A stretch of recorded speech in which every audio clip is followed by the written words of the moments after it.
coming to you from Israel in the Galilee. Another hot day today. In more ways than one. They just told us that they're going to be conducting military exercises in our general region, not my immediate area. And there's going to be a lot of IDF military equipment and vehicles moving around. I would say it's undoubtedly due to Lebanon, but it could also have something to do with Syria, but I'd say 90% Lebanon. So it's the 6th of June, Thursday. It's about 9:30. It's 82 degrees, and we're going to hit 102, which is not 109, but it's still bad. And tomorrow the same, and Friday the same, and then we get a little relief on Saturday, and then Sunday we start dropping down again.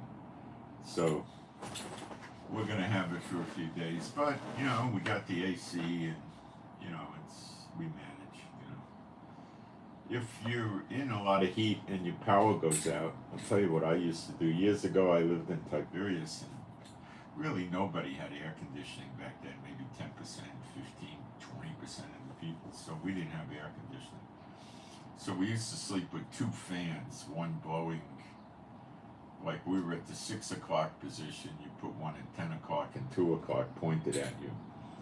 And you can sleep even in the heat. You'd be surprised. With two fans, you get it in both directions. It keeps you pretty cool. But the real answer is when it gets hot, you go into the shower and you turn it on cold. And you stand there as long as you can. I mean, I wouldn't stay there too long. If you stay there for 3 minutes or something like that, you'll drop your core temperature and you'll be comfortable even at 105 or something like that.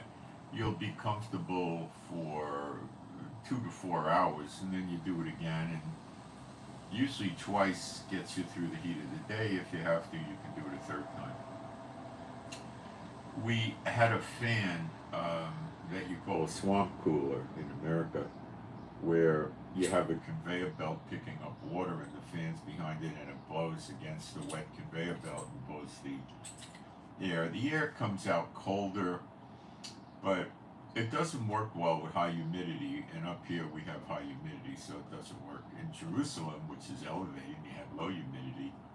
We used to turn the swamp cooler on. I was not in Jerusalem. I was about, I don't know, maximum 5 miles out. And we'd turn it on in the morning, and then by 11 o'clock, you had to shut it off because the house was freezing. And then in the heat of the day, like 3 o'clock, you put it on for a couple hours, and you were okay till the next day. But you can't do that here. I wish you could. Then you don't have much of an electric bill at all, because it's nothing running a swamp cooler. It's a fan, basically. Conveyor belt, very cheap.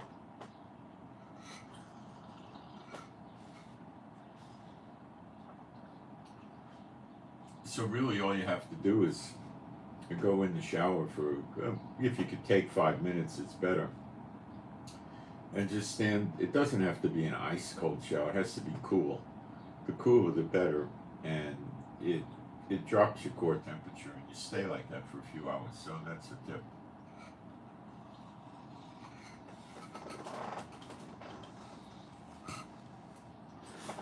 It's like people getting a suntan by a swimming pool or a beach. They lay in the sun for a while, then they go up and they walk in the ocean, or they go in the swimming pool for a couple of minutes and cool off, and then you go back. It's the same concept, you know. You could do it with a bath. You could just fill the bathtub up with cool water and just get in there and sit in the tub for a while. Whatever you want to do, but it works quite effectively. And you stay comfortable for 2 to 4 hours, but if you don't have fans, maybe you'd have to do it every 2 hours or 3 hours. But if you're in a power outage and a heat wave, that will work effectively. If you don't have running water for some reason and you have jugs of water, like you could store jugs of water, just pour cool water over yourself outside and you get a pretty similar effect. Okay, I'm going to go into the chat now and put my posts up. make sure we got sound and picture. So please wait for posting in the chat for 2 minutes or so till I get my, well, people are posting already. Okay. Someone asked me, what do I do when there's no electricity and the air conditioning and the fans aren't working? You get in the shower and you turn it on cold as you could take it and stand there for about 3 minutes, and it drops your core temperature. 5 minutes is better. And you stay cool for 2 to 4 hours in extreme heat, like over 100. And then you do it again, and usually my experience was 2 times got you through the heat of the day. Rarely would you have to do it a 3rd time. It works rather effectively. Okay, I'm going to put my posts up now.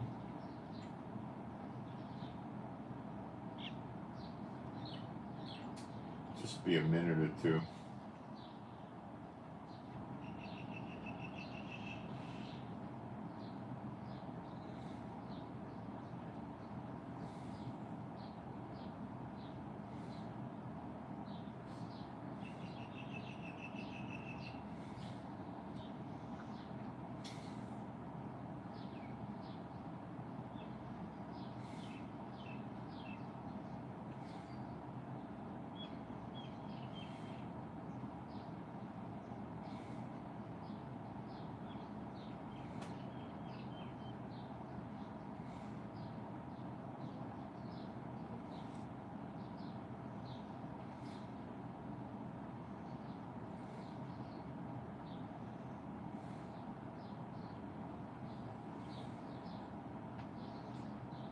Almost done. Okay, I'm done. Feel free to post in the chat. Let me check. Okay, I got sound and picture. Okay. What I'm going to do today is I'm going to give you a long list of current events that are of a military nature. Okay, around the world. Asia Pacific, the Middle East, Ukraine, Russia, Europe, NATO. It's a shockingly amazing list of what's going on. It's amazing. It's eerie. It's so much at the same time. Okay, and then I'm going to tie it to Bible prophecy. So being a Bible believing site, and a lot of what I'm going to tell you, you're not going to get in mainstream news. I live in Israel, lived here many years. I get exposed to a lot of Arab social media. I used to say Farsi, Iranian social media, but there like is no such thing. You can't get anything out of Iran. Their censorship is so extreme. But Arabic you could get, okay, and English, and I get Hebrew too. So I put a lot of that stuff up on my Telegram, so you could get it from Telegram. It's becoming, I used to go to a site and I'd look and see what they're posting, and there'd be 3 posts, 2 posts, 5. Now I'm getting 50, 80 posts, So I put a notice up in my Telegram. I said, hey, why don't you tip me, buy me a cup of coffee to keep me going, and then gave them a link to the PayPal. And then I'll see if anybody, responds. I'm thinking that it's so much work. There's so much to report. It's becoming a burden, and the people just expect me to do a public service, and I could devote myself possibly to other things. I'm not thinking of discontinuing YouTube. But I don't know who my audience is on Telegram. I don't know anything. I know people come in all the time and go out. People are constantly coming in and constantly going out. So people don't like it, Okay, being a Bible-believing site, I'm going to do some praise. There is no God like Jehovah. There is no God like Jehovah. There is no God like Jehovah. There is no God like Jehovah. There is no God like Jehovah. There is no God like Jehovah. There is no God like Jehovah. There is no Messiah like Yeshua. There is no Messiah like Yeshua. There is no Messiah like Yeshua. There is no Messiah like Yeshua. There is no Messiah like Yeshua. There is no Messiah like Yeshua. There is no Messiah like Yeshua. Okay, so where do I start? Let's start with Israel and Lebanon. Oh, we'll drop down to Hamas and Gaza first. They have utterly rejected Biden's ceasefire deal. So, whatever Israel said they would agree to or not agree to doesn't seem to be doing any good. Okay? Hamas wants a permanent ceasefire with Israel, and I expect they want some way to see that enforced. Just giving hostages to Israel and stopping the war for 6 weeks doesn't do anything for Hamas. And Israel would probably not completely withdraw from Gaza because they have to keep some controls there to stop border incursions, to stop smuggling of weapons from Egypt and other things. But a ceasefire could be obtained. They don't want it.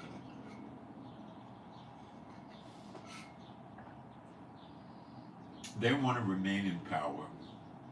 They want to stay intact militaristically as best they can, which is not much anymore.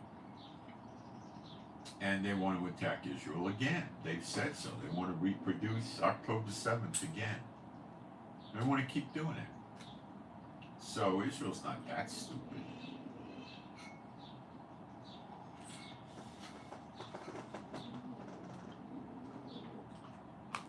So Biden once again fell on his face, which is typical for Biden. And he can go to the UN Security Council and argue humanitarian aid, genocide, civilian deaths, constant war, we gotta stop it. Yet, the Ukraine war is going for 2 years, that's okay,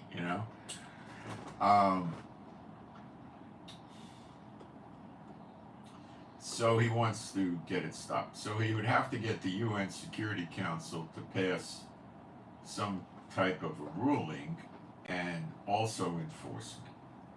Because if the UN just spits out something off the computer, thou shalt do a ceasefire and return the hostages, Hamas will throw it in the garbage. So they would have to do an enforcement action, which means the UN would have to raise troops, go into Gaza and force a ceasefire and force Israel to leave Gaza, stating that the UN forces will be there to make sure the ceasefire holds. Well, the UN troops are called UNFIL. They're all over Lebanon. Have they stopped Hezbollah? No. There's been instances where Hezbollah has launched rockets 20, 25 meters away from the UNFIL troops and nothing happens. Israel knows that. They're not that stupid.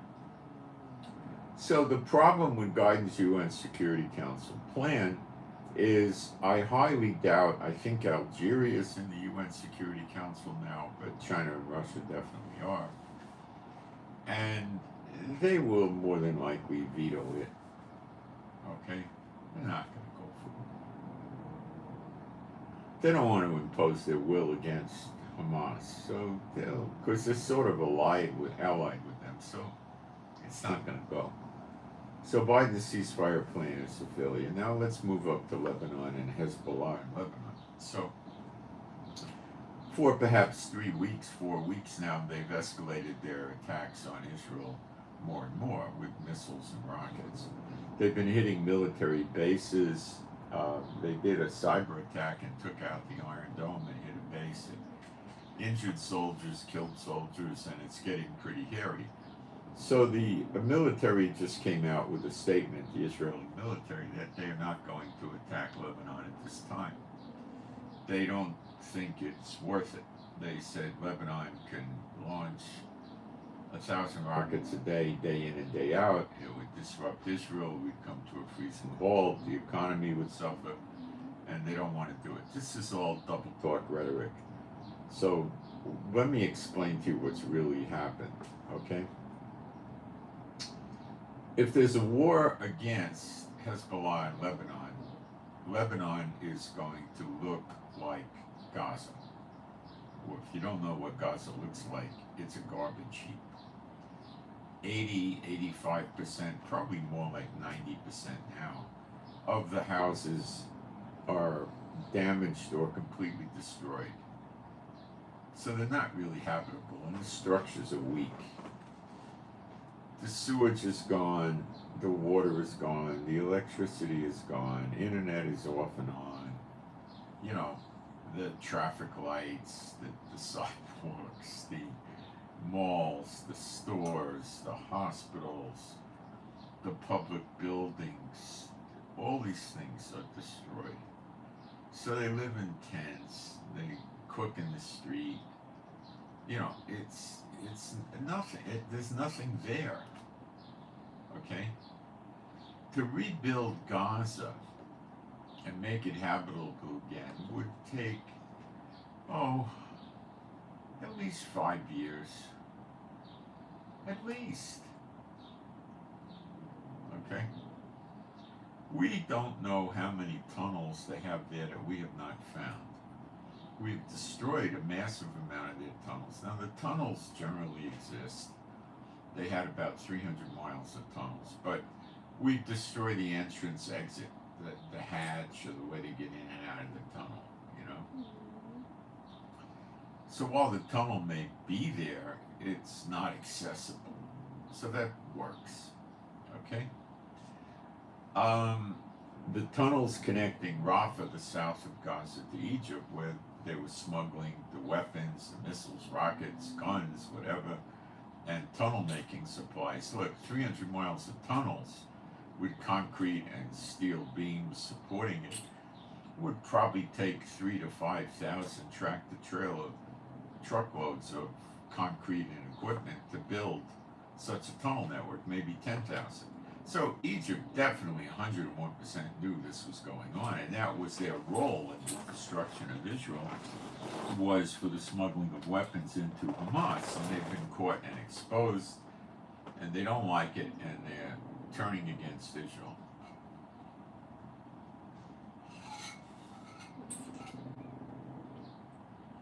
And they want Israel out of Rafah so they can resume the tunnels and the smuggling of weapons and get rid of Israel. Period. And Israel's not cooperating. And the Biden administration are not the brightest lights in the harbor or the sharpest pencils in the box, okay? And they don't know what they're doing.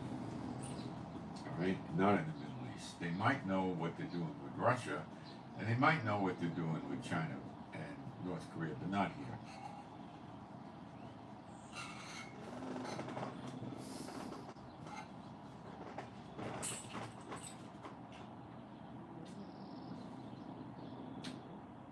So France has tremendous economic interests in Lebanon, political interests. It's their little baby. And they don't want to see a war go on, a full-scale war in Lebanon, because it will destroy Lebanon, and you'll have, billions and billions and billions of dollars of damage in Lebanon. We've hit on a number of occasions deep inside Lebanon, not near the border, hitting Hezbollah targets. Now, I don't know if it's truth that Hezbollah can launch thousands of rockets a day.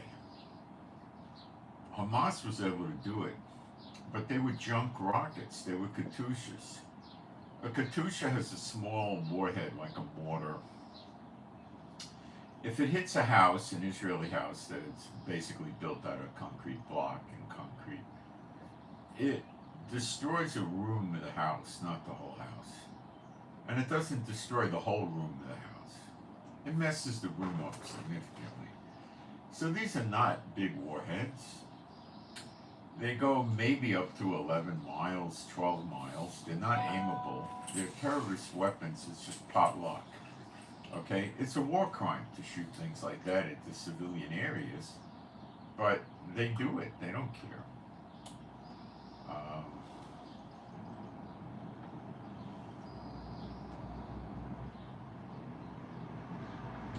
They have no concerns about that. They're very happy and content to do it.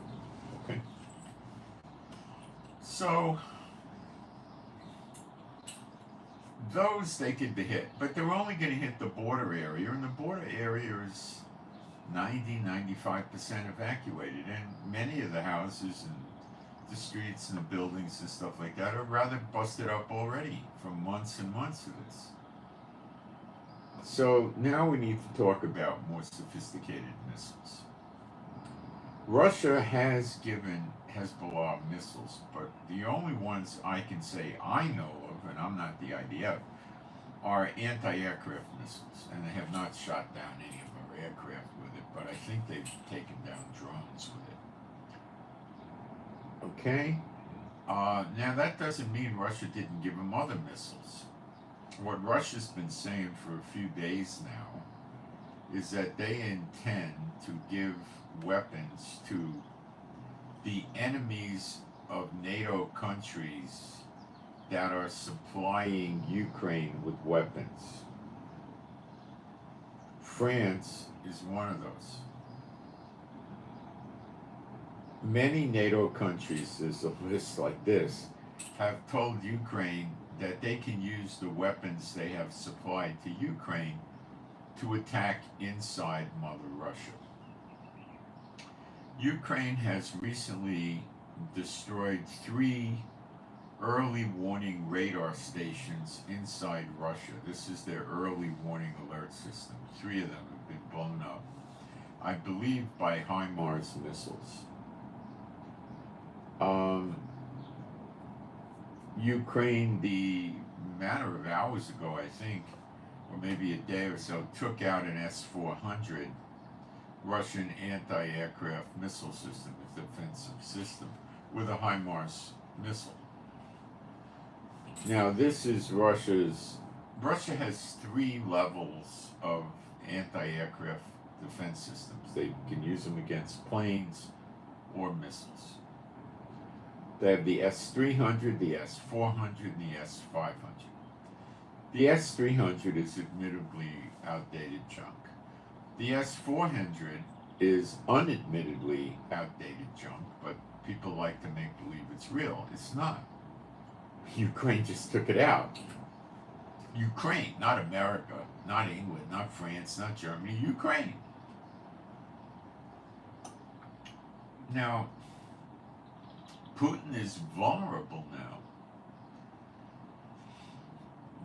Since the war started, it's now 2 years old, Ukraine-Russia war, the Ukrainians have taken out 1/3 of the Russian Black Sea Fleet. So we could stop right here and draw a conclusion. And the conclusion is that the Russian military equipment is nowhere near as effective as they make it out to be publicly in the media. It's junky. Okay? Ukraine has 3 trained Ukrainian F-16 pilots. They also have F-16 planes. They're flying around in Ukraine with them. Now, these F-16s are rather complicated planes, and you know, if you're going to take a pilot from another country trained on other aircraft, you have to teach him not how to take off the F-16 and land it and navigate. That'd probably take 10 days, maybe less, maybe 3 or 4 days. It's not much. What they have to learn is how to use the countermeasures to help them if they're attacked by missiles, how to fight with other planes so they can encounter other jets and come out on top, how to use the bombs, how to use the missiles, how to use all the weapons, the guns, and how to do all this while you're flying, executing evasive maneuvers and aggressive attack maneuvers and all this. So it takes some months to learn how to do this. Now, that means they're working with a person that already is a jet fighter pilot. Takes a few months. Some of the F-16s are stealth. They have the same coating on the body of the plane, the fuselage, as the F-35. So they have a decent degree of stealthiness to them. Some of them. Some are more advanced than others. How many F-16s are sitting in Ukraine right now? I have no knowledge. I don't know. I know there's at least 3. There probably is 10 or 12 as a guess. 85 F-16s were promised to Ukraine from various NATO countries, and several NATO countries are training the F-16 pilots. Have been for a while. So I don't know when they're going to start getting a more formidable force of F-16s, but it's coming, okay? Now this means Putin has time restrictions. He has to do something. The early warning radar systems are taken out, the S-400s. Ukraine is peeling away the defenses that Russia has against the HIMARS missiles, and more importantly the F-16s. When they get up to, running, 6 or 8 F-16s in there at a time, they can create quite a lot of damage. They're not going to go around hitting apartment buildings or anything like that. They're going to hit military targets. Like, Russia has a large amount of its missiles stored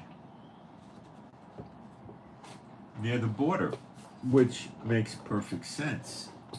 Where else would they be? Artillery, missiles, rockets, fuel, trucks, medical, uniforms, bullets, everything. So why would they want to keep it 500 miles away? That makes no sense. So they keep it by the border. So this is an obvious target to cut off the troops in Ukraine from supplies.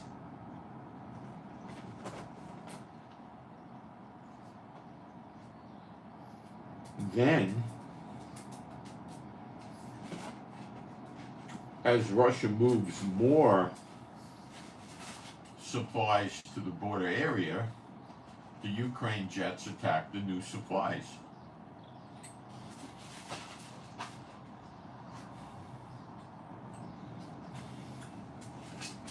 And this creates a real serious strategic nightmare for Russia, causing their Ukraine war effort to possibly collapse. And the result would be many Russian soldiers would be forced into surrender. They would become deserters, take their uniforms off and run away, hide,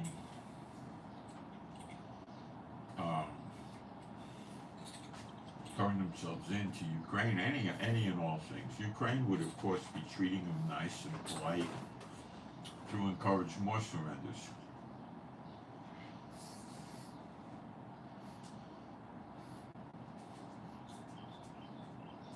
So they don't intend to go running around Moscow and St. Petersburg and hitting malls and restaurants and coffee shops. That's stupid. They don't have to fly very far into Ukraine. Probably 50, 60 miles would do it hands down.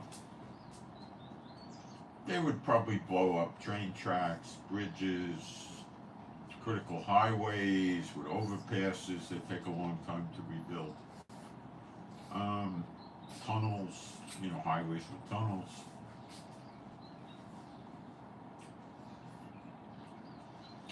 Ukraine also, hours ago, maybe 12, 18 or something like that, hit a Russian oil refinery.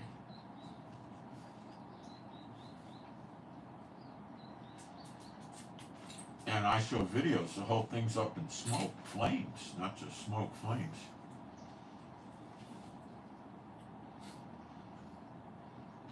Ukraine is fighting for their lives. Russia invaded Ukraine. Ukraine didn't invade Russia. Russia picked the fight.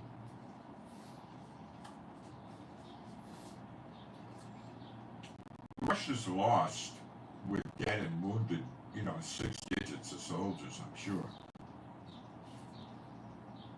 Billions and billions of dollars of trucks, tanks, artillery pieces, all kinds of war equipment.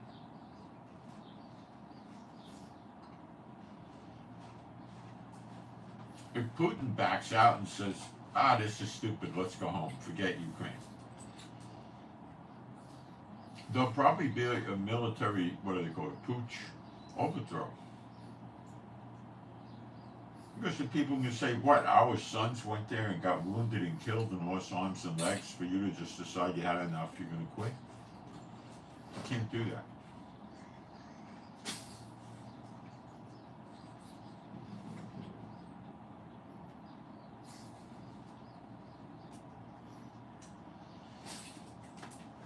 At the same time, Putin cannot attack NATO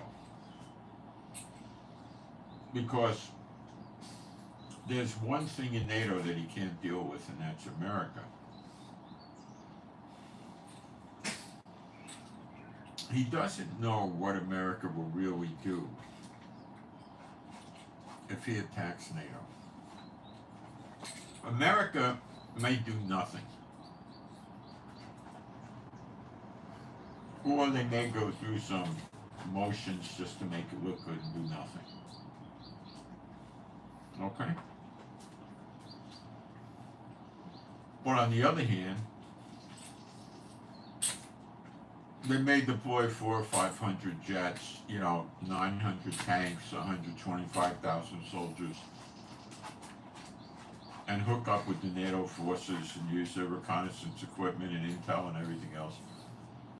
And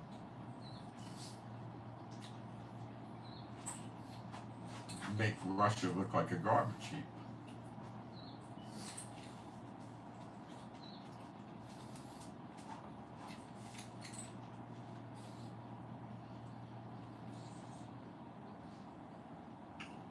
Putin knows this. A war between NATO and Russia has no winner. There's not going to be a winner. Okay? Forget it.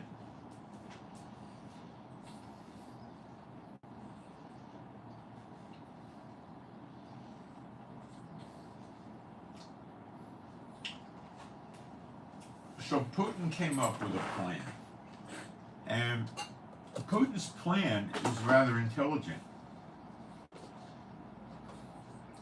And it took Biden and his team of nincompoops by surprise, I think. What Putin said is, it's my tomato juice. Putin said, I'm going to go to the enemies of the NATO countries giving weapons to Ukraine,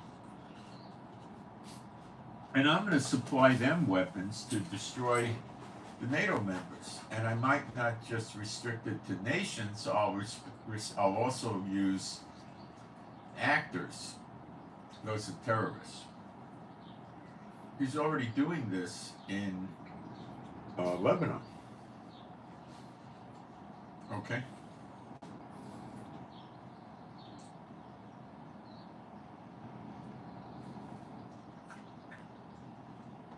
Lebanon has a port. Russia could pull up to the port. Lebanon has airports. You can land in the airports. Lebanon's not under siege, so he can go there and do this.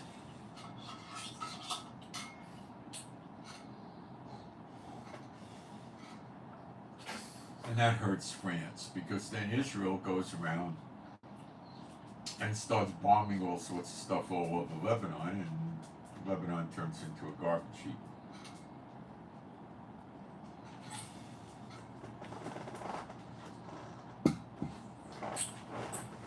So, why did Israel all of a sudden turn around and say, well, we're not going to attack Lebanon right now? Because France called Biden up and said, hey, you got to stop Israel from attacking here. They're going to turn our Lebanon into a toilet. It's going to look like a garbage heap. So then Biden and France are friends. So now Biden wants something from France. So in the last few weeks, we've seen France turn against Russia severely by saying, you could use my weapons to bomb inside Russia. He has soldiers inside Russia, inside Ukraine. As a matter of fact, Putin just announced that it would be a fair target to attack NATO soldiers in Ukraine, and I believe he mentioned French soldiers specifically.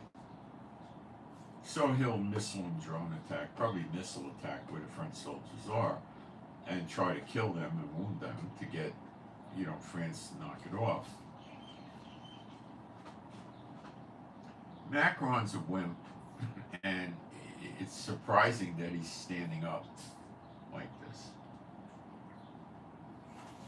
So that's why I think the Israel generals and Netanyahu are backing off on attacking Lebanon. It's from Biden, France to Biden to here. Now, this would also explain why on Monday, 2 B-52 bombers departed from the UK, did a long flight to the Lebanese coast of the Mediterranean, turned around and went back.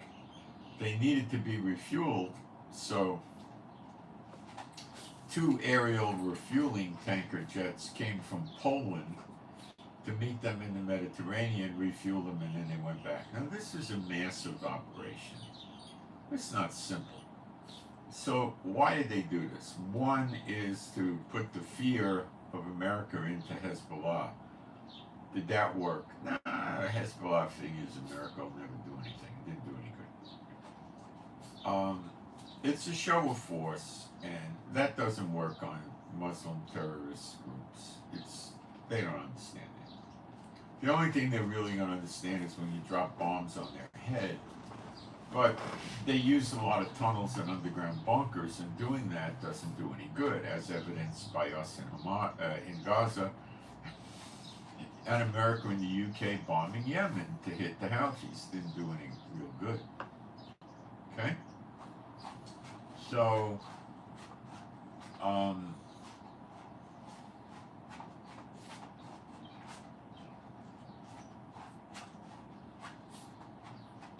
the Houthis elected to put their escalation in place, probably at the urging of Iran, and they're running around saying we don't want a full escalation, but their actions tell us they do.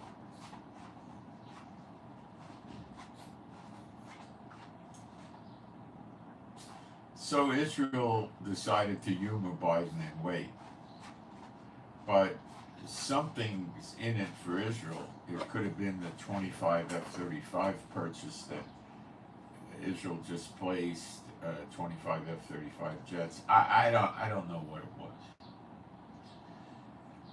The ceasefire in Gaza has gone to the point of getting the UN to militaristically impose it, or it's not there. Okay? And it's not anything even closely resembling an agreement that Israel and Hamas would agree to. Not even close. So it's really dead. But if the UN does do this and the other countries don't veto it, then something could develop.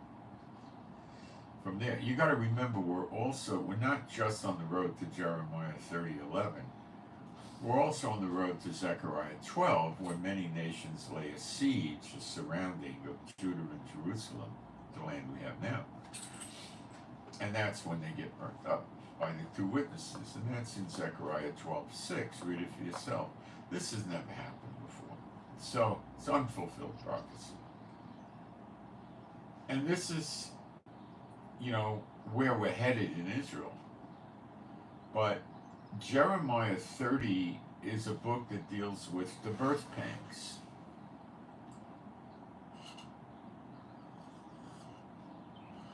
And the birth pangs lead to the birth of a nation in a day, which means Israel was born again to God, not May 15th, 1948. That's a joke.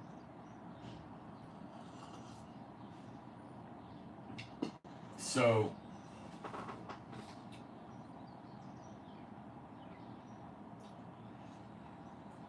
associated in with the birth pangs in Jeremiah 30:11, I'll read it, which most people don't know because they don't study the Old Testament.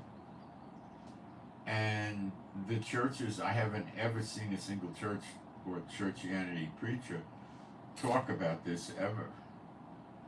For I am with thee, saith Jehovah, to save thee. Though I make a full end of all nations whither I have scattered thee, yet I will not make a full end of thee, but I will correct thee in measure and will not leave thee altogether unpunished. Okay. He's going to destroy all the nations he scattered the Israelites into. Now, I've studied this somewhat. Every European nation has had the Israelites scattered into them, every one.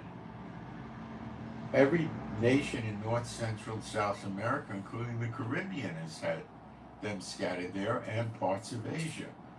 Small parts of Africa, like Morocco, Algiers, Egypt, South Africa's had them there, Kenya, I guess other countries too, but I don't know if all of Africa's had them there, and I don't know if all of Asia has had them there. But, if you think that's just one obscure scripture, let me correct you, and let's go to Jeremiah 46, verse 28. And it sounds just about identical to Jeremiah 30, verse 11. Fear thou not, O Yaakov, my servant. That's the 12 tribes. Saith Jehovah, for I am with thee, for I will make a full end of all the nations whither I have driven thee, but I will not make a full end of thee, but correct thee. Where did my place go? But correct thee in measure, yet will I not leave thee wholly unpunished. So it's twice in the Bible, and they tend to ignore it. This is 100, 125 countries or more that are all going to be destroyed. Now, what God's waiting for them to do is for their lawlessness to go to its fullest, which will be when they attack Israel. It brought Pharaoh down, the biggest power in the world, didn't it? It brought the Israelites down with Solomon's temple. It brought the Israelites down with in 70 AD.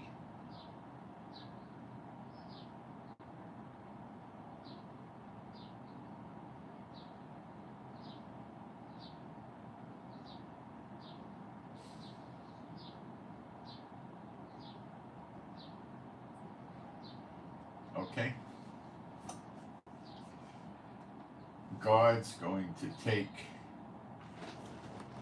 these nations that are rising against Israel. I think 93 of them in the UN have recognized the Palestinian state, but that just increased. It may be up to 96. That's against God and against the Bible. They want to give pieces of the land of Israel to people worshiping another god.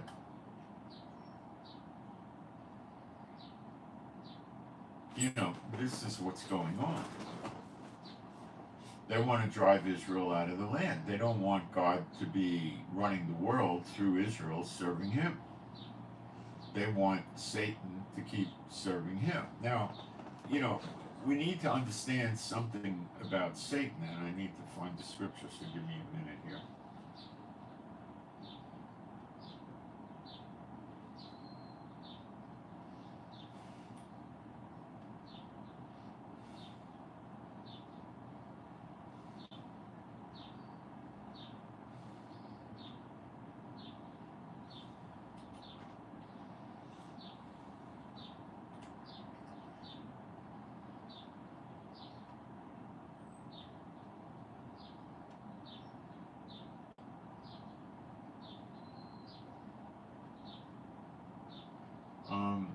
2 Corinthians 4:4.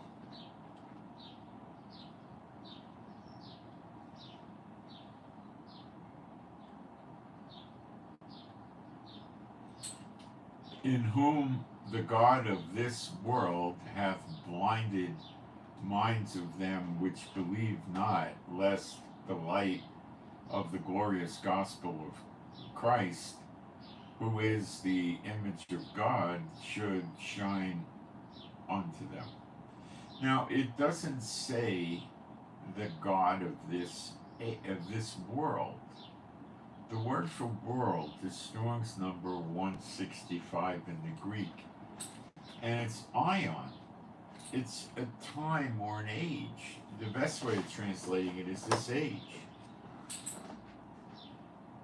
And when Yeshua was on earth, Satan took him up to a high peak, showed him the kings of the world, and says, look, it's mine to give you. And Yeshua didn't. All you got to do is bow down and worship me. And Yeshua didn't say, no, you don't have the power to give it to me. Yeshua said, I'm not going to worship anybody but God,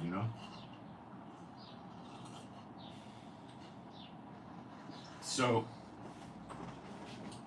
the end of the age, it says, in this age and in the age to come, eternal life. And the eternal life happens when Yeshua appears in the clouds. And they see him. That's depicted clearly in Zechariah 12:10. And it also appears in Matthew 24 several times. The sign of the Son of Man in the clouds. He shall appear, every eye shall see him. Okay? And those that are believers that look upon him shall have eternal life, which does not mean you can't die. You can die. It means you live a long time, longer than they did pre-flood, which was close to 1,000 years. And when you go in New Jerusalem and you drink of the water of life and eat from the tree of life, then there's no death. Then you don't die. Okay? So this is the closing of the age.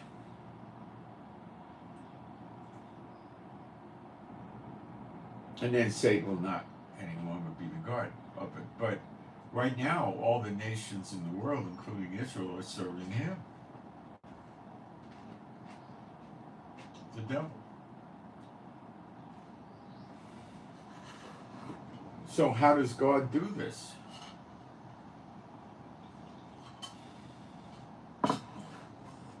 They're opposed to God. They don't want to see God's word get fulfilled. So what is God supposed to do? These are his enemies. It says, I will rid me of my enemies. Where? Isaiah 1, I'll show you. It's many places, but I'll take you to Isaiah 1 because it has a couple other good points. It's maybe 22. No, further down. In verse 24, Isaiah 1:24, therefore saith Adonai Yehovah of armies, the mighty one of Israel. See, he ties himself to Israel. The word for mighty one is Abir, means the strong. You could say mighty. But it says of Israel. I will ease me of my adversaries and avenge me of mine enemies. Well, we're in the year of recompenses, which contains the day of vengeance. And the year of redemption also contains the day of vengeance, so they have to have an overlap. And I will turn my hand upon thee, that's a good thing, and purely purge away the dross, and take away all thy tin. And I will restore thy judges as at the first, and thy counselors as at the beginning.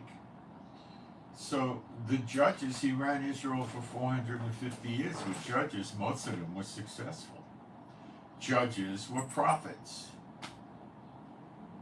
Samson was a judge, for instance. Okay, judges are prophets. And we got two prophets coming. The two witnesses, Elijah and Apostle John, and they'll be the judges as at the first, like Moses and Aaron. They were both prophets, yet they were both judges. Okay? So it's your two witnesses, and then it says, and thy counselors. Well, Moses and Aaron had the 70, and that will be again. We'll have the 70.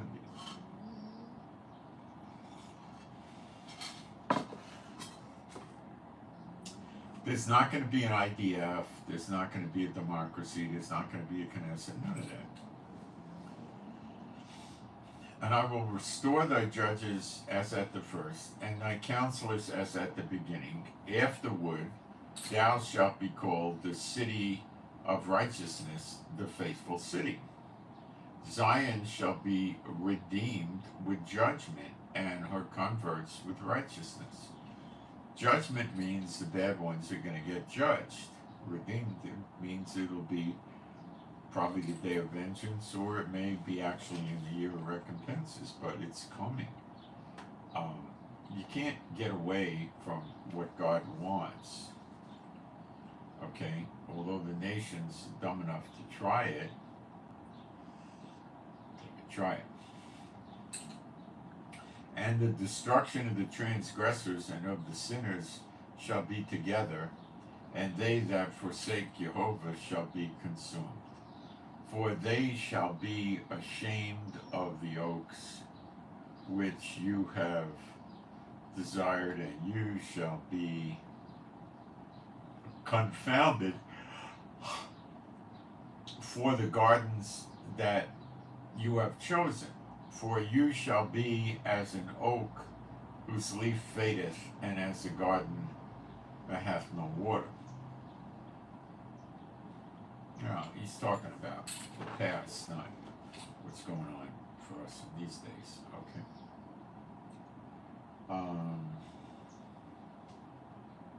Check something here for a moment.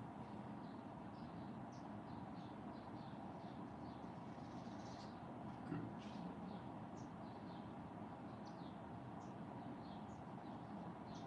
Okay.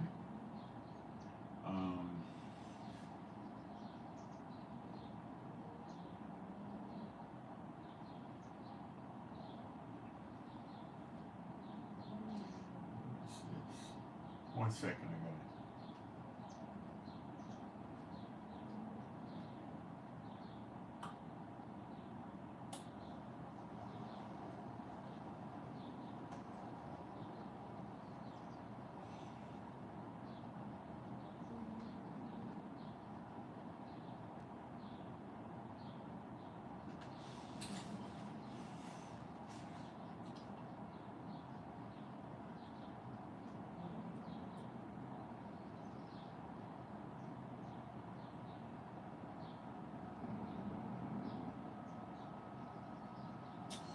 So you need to brace yourself for Jeremiah 30:11 and 46 verse 28. And what you're seeing is the convergence of this is coming to pass. It's going to happen very quickly because of all the modern weapons. It's not going to be like World War II. It's going to be very, very fast. These countries have massive arsenals of missiles, rockets, planes, submarines, boats, all kinds of stuff.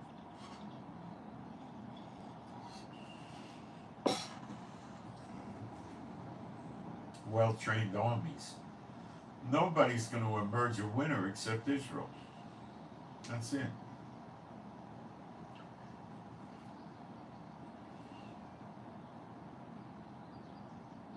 Now, some of you are going to say, well, we're going to get raptured. Well, you know, I'm not going to spend but a quick moment on this because I've done it so many times. But let's 4 times look at when Yeshua says this rapture is going to occur.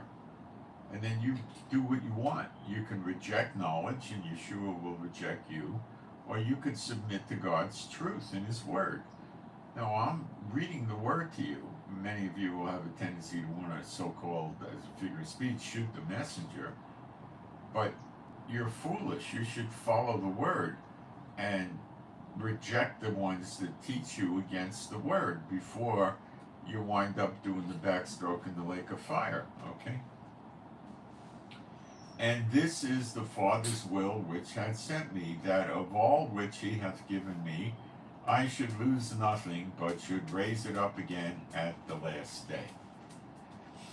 Everybody goes up on the same day, no left behind rapture, and the last day means there's no more days. Okay?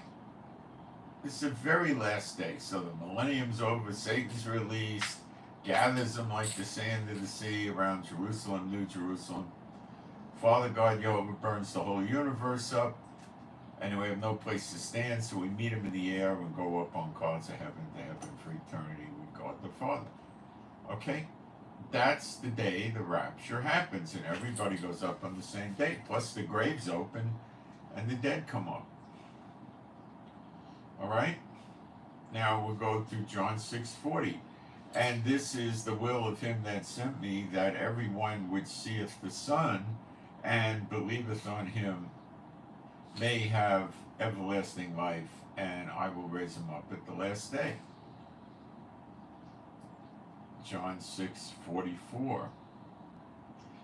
No man could come to me except the Father which hath sent me draw him, and I will raise him up at the last day. That's 3 times Yeshua told you when the rapture is going to be. People still fail to want to believe it. The 4th time, whoso eateth my flesh and drinketh my blood hath eternal life, and I will raise him up at the last day.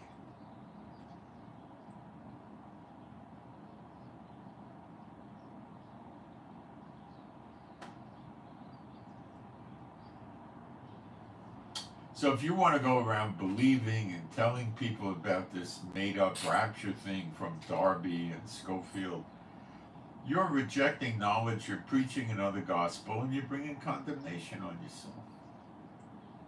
You're teaching contrary to Yeshua. I will deliver you from the wrath to come is not a rapture.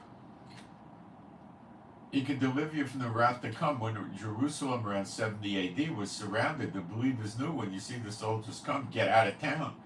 So they were delivered from the wrath to come, and not a single one of them got raptured, did they? So don't let these people play with you, okay? The devil's laughing at you. All right? There's the scriptures. You could attack me if it makes you feel any better, but that's not getting you out of the lake of fire.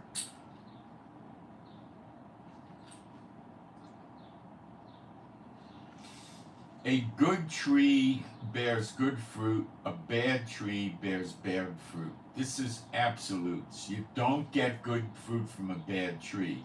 If they're preaching the pre-trib, mid-trib, post-trib rapture, the left behind raptures, you got yourself a bad tree. Learn. These are critical times. All right, let me get back in.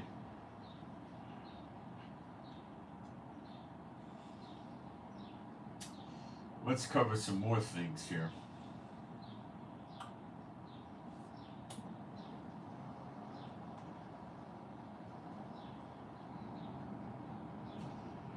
Putin is bringing a fleet of Navy vessels, we don't know how many, to the Caribbean this month, apparently.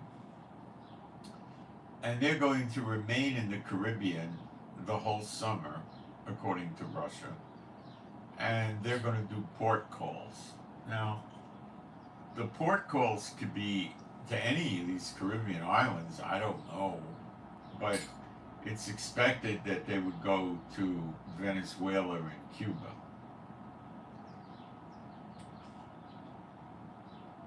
Putin's going to have missiles on these planes. The people that love to scare to get hits on their website, you know, will make the most of this. Oh, Putin's going to nuke America, you know, and all this stuff.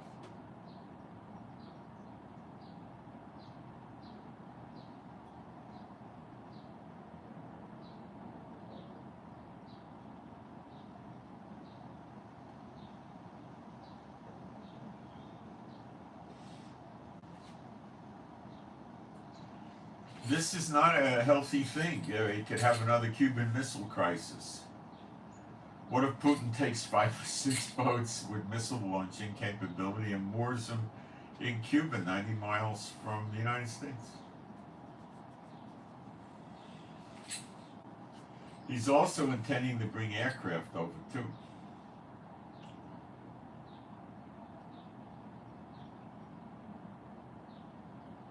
See how everything's coming together?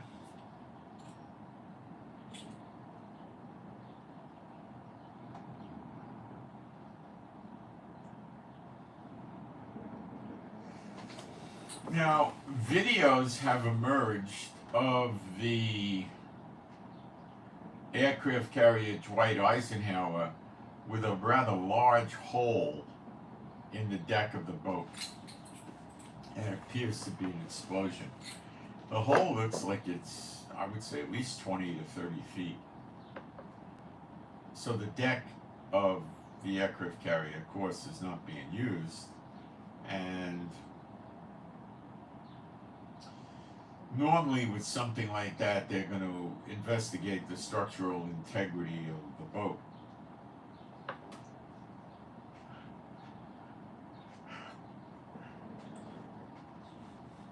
And the boat is moved quite a distance away from Yemen. And allegedly, according to the Houthis, the destroyer accompanying the aircraft carrier Dwight D. Eisenhower, this happened on Monday, I believe, was also hit. The initial report that I got was there was 16 dead and 34 wounded. But then information dried up, so it could be a lot higher figure. And we don't know what other damage was done to the boat. The explosion would have damaged the deck, or 2 or 3 decks below the hole in the deck. The deck is outside on the top of the boat. Apparently the boat is seaworthy. Waves aren't going to be too quick to wash up over the deck and come in. The aircraft carrier deck is probably 90 feet above water or something like that. So yeah, there's a possibility that a certain amount of waves could wash over the deck and get into the boat, but that's, they just have to avoid bad weather. Or they may not chance it, and they might just want to repair the deck before they bring it back to America for serious repairs. So they would weld plates covering the hole, and then they would grind the plates smooth with the other part of the deck and coat it and all that. So then the water would just roll off it, and then they go back. And they could always rip the repair out and make a new one when they're home.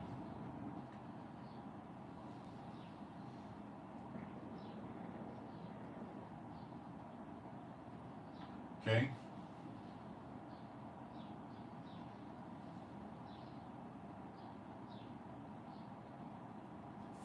I'm not sure if they would want to conduct takeoff and landings with a hastily repaired deck. I don't know. Let me see if I could show you a picture of this. I don't like showing stuff from other websites because you never know what kind of problem you might run into with this.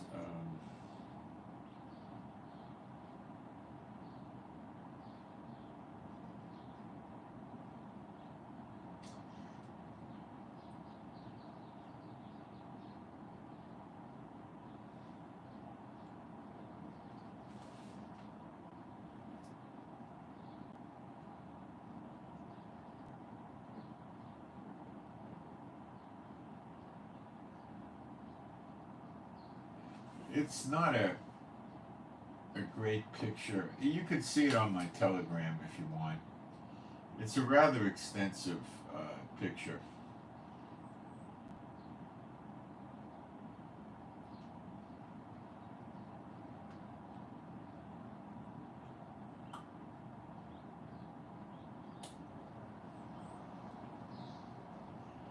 Now, is there a possibility that this picture was photoshopped and it's not real?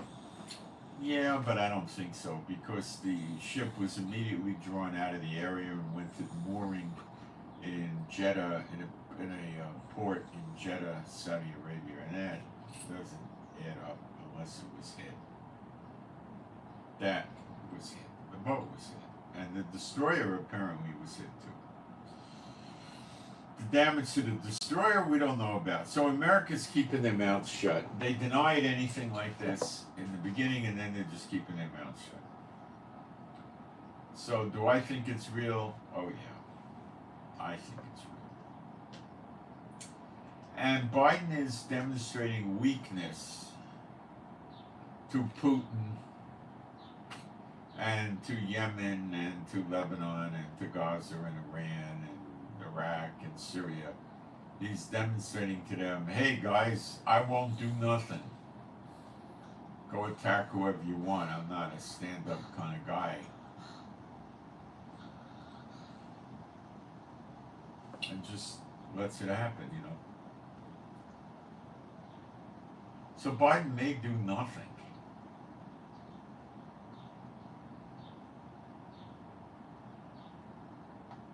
Don't know what that idiot will do. He's an idiot. And it's not him, it's his team. It's Blinken, Sullivan, Austin, and the other cronies. And collectively put together, they're not the brightest lights in the harbor, believe me. They're not.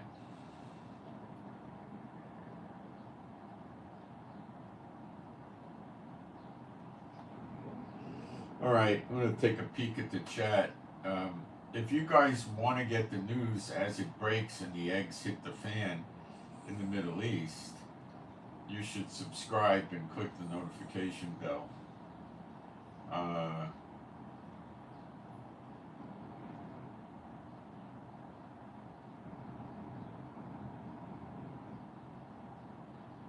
Someone says we're not getting the hostages back. I say it could be right for two reasons. One, we're not getting them back. Two, they're not alive and we're not getting them back.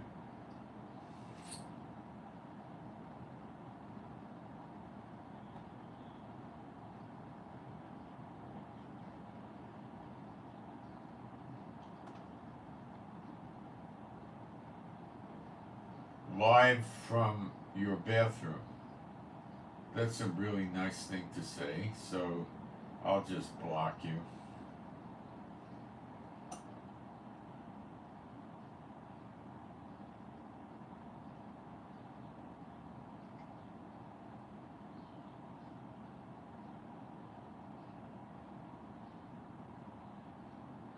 Okay.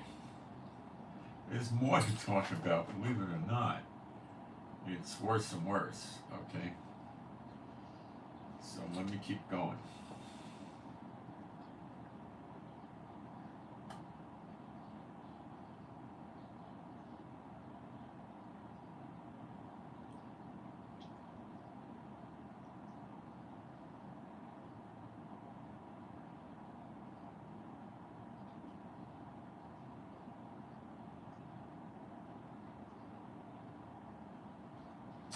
The fact that the IDF said, but this time we're not going to escalate to a full war in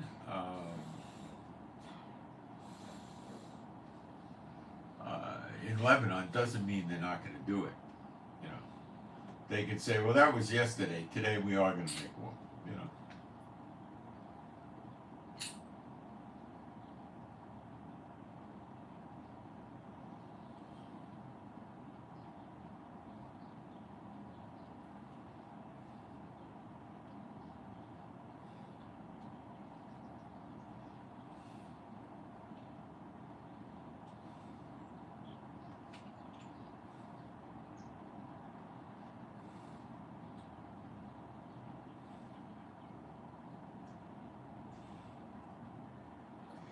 And Israel says we don't want to escalate the war, but then Hezbollah can always escalate it.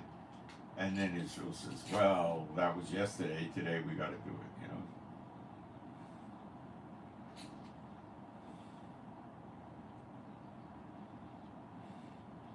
This is the way it reads from Israel Today publication newspaper. Our editor-in-chief, Aviel Schneider, spoke with a security expert in Tel Aviv last night who confirmed the unfortunate truth. Israel won't launch a war against Lebanon till a mass casualty event occurs. But, you know, on the other side of the fence, they've drafted 50,000 reservists for Lebanon or something. And they're saying they're going to have to escalate it, and they're having meetings of the Security Council. So they might be waiting for a large murder from Lebanon so they can beat the war drum. Maybe they killed all our people. This could be.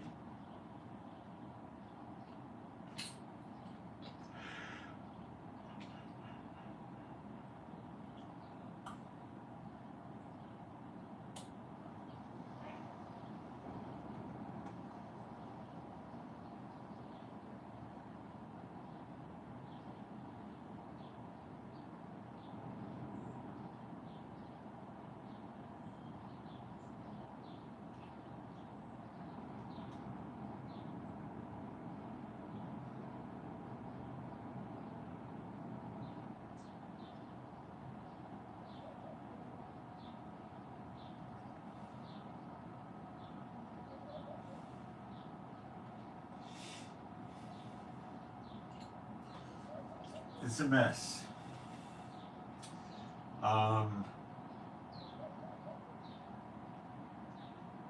Will Iran really help Lebanon with boots on the ground? I don't know.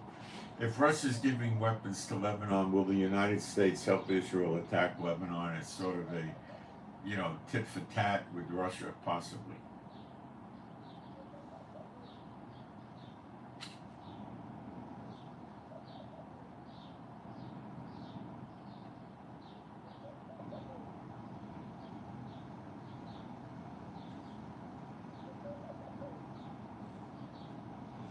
Putin has to make a move against NATO pretty quick. Finland reports that Russia put a lot of reconnaissance devices on the Russia-Finland border. We believe those to be reconnaissance balloons.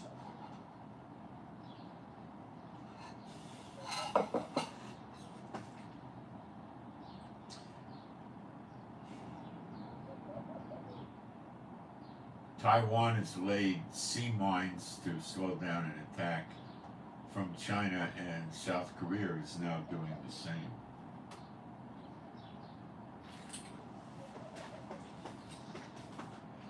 That situation is very volatile too.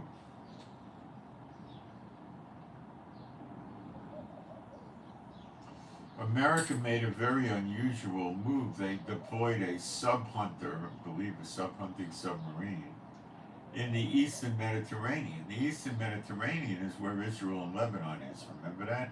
And where Gaza is. This is a super unusual move for them to do this. You know, who the heck is gonna, whose submarine are they detecting in the East Mediterranean? Gaza has no submarines. Lebanon has nothing. I mean, who got submarines? Iran? No, they got junk, if anything. Russia.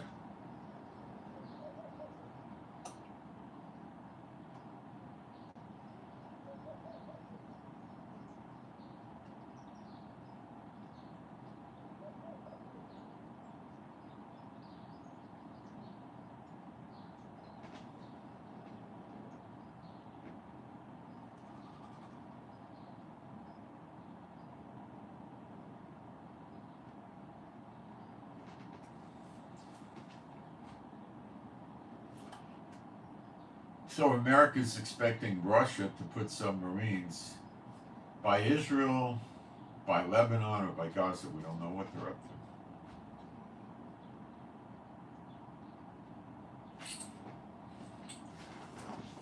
The United States probably didn't do that just to be doing it. They probably had a real concern.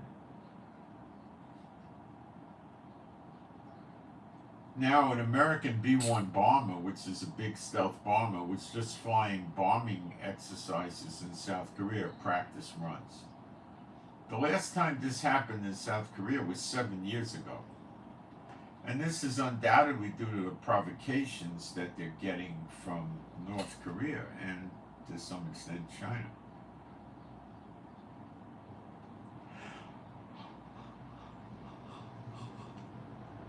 If things heat up with Russia, remember Russia has a rather large Navy base for Russia at Latakia or Latakia, Syria in the Mediterranean, and a few miles inland they have a air base there where they keep aircraft and a small amount of troops to protect the base.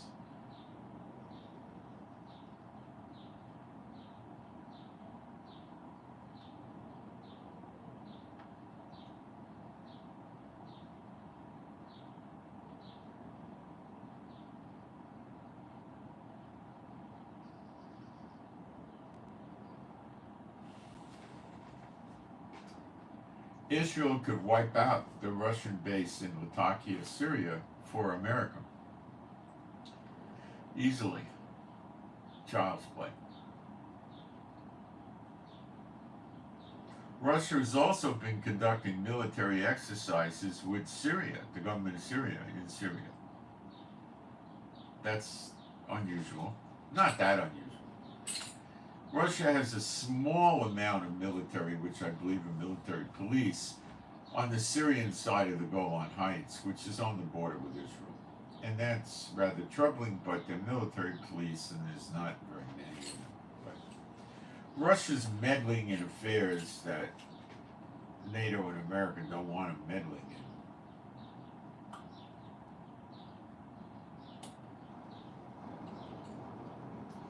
Last night, a car bomb exploded someplace in Tel Aviv. We don't have details at this point in time.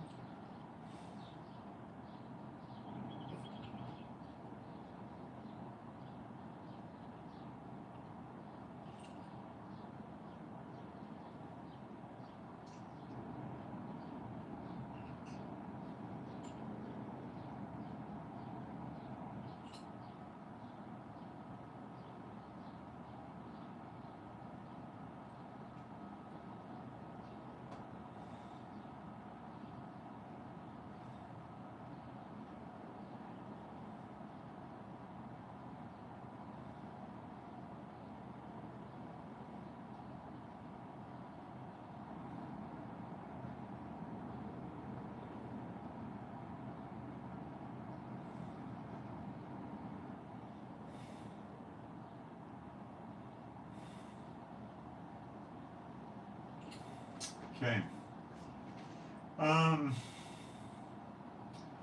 It's easier to say what's not happening, you know?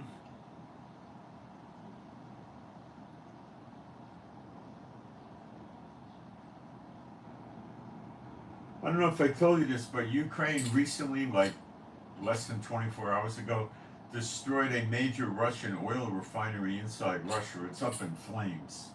See, Putin's getting painted into a corner and he has to come out fighting or give up on Ukraine and say, I'm going to give peace a chance. I spoke to John Lennon and, you know, I'm singing his song. So leave me alone, I'll leave you alone. That would work, but Putin would probably be thrown out of office if he tried it. Too many dead bodies, wounded soldiers, billions of dollars of lost equipment, destroyed equipment.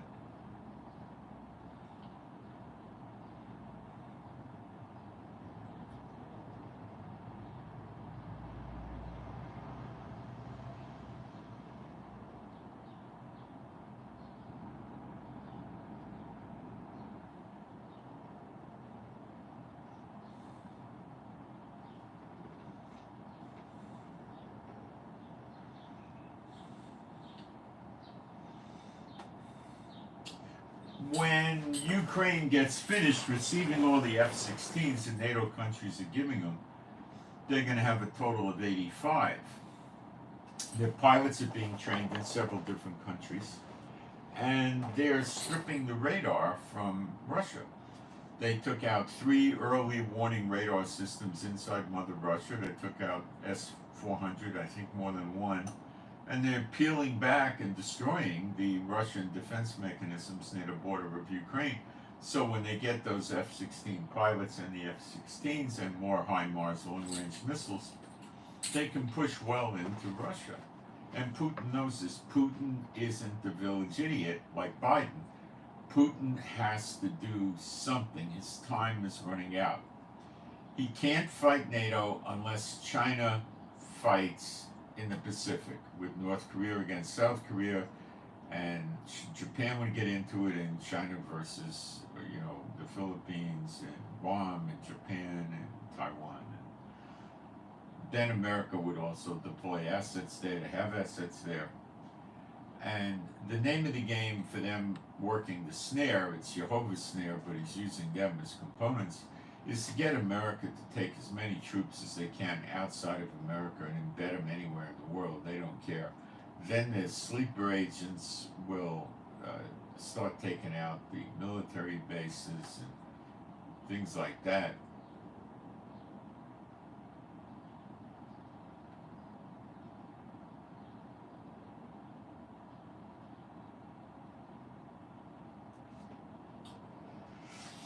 So Russia got to make a move, and Russia's afraid to make a move because China's still, is this the right time? I don't know. So Russia comes up with this idea, I'll give weapons to the enemies of my enemies. I'll make friends with the enemies of my enemies. And why didn't the nincompoop Biden think this through and figure that Putin would do that one day?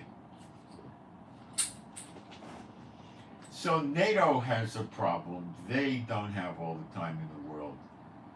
If they're going to wait too long, it's going to be worse for them. And since they're seeing China reluctant to move and Iran reluctant to do anything, it's a good time for them to do an invasion attack on Mother Russia.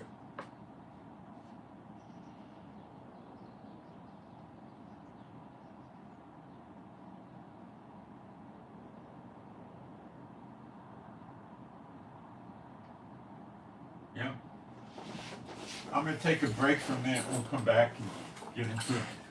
So, the pieces on the chessboard of Jeremiah 30:11 are being moved into position rather rapidly, along with the destruction of the daughter of Babylon.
if you take the time and look up the countries that the Israelites were scattered into, you'll see it's huge.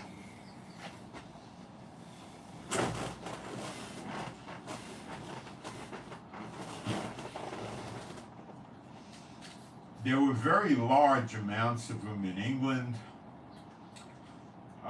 France.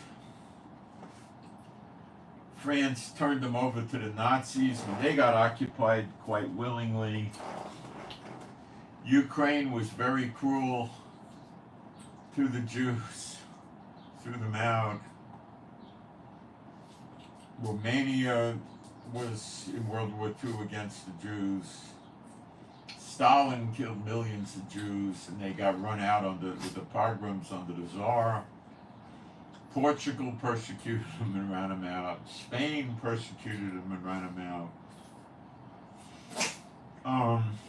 Hitler persecuted them and killed them in Austria, Germany, Poland. The Polish people turned against them. Where else? Many countries. Okay? Many. And you got almost 100 of them that are recognizing a Palestinian state in the land of Israel, which we know is, God's inheritance to the Jewish people. And, it's ridiculous. These people are absurd.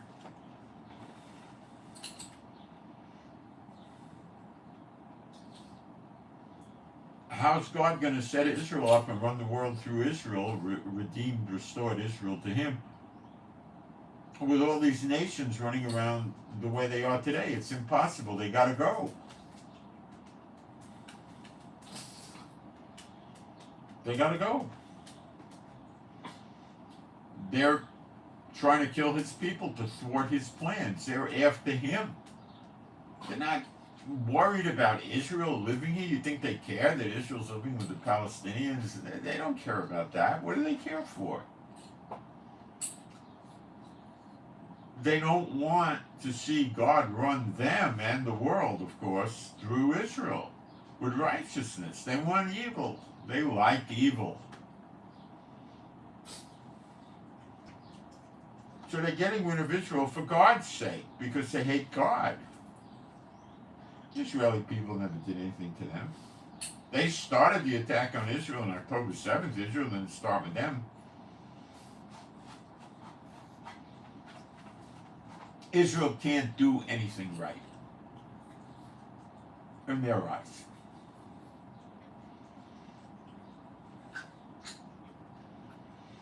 Biden is still withholding the 3,500 bombs from us. Probably that's one of the ingredients for the delay in Lebanon, is we need those bombs. They got tunnels and underground bunkers in Lebanon too, and Yemen has them also. And Iran has them. It's not unique to Gaza. They all do this.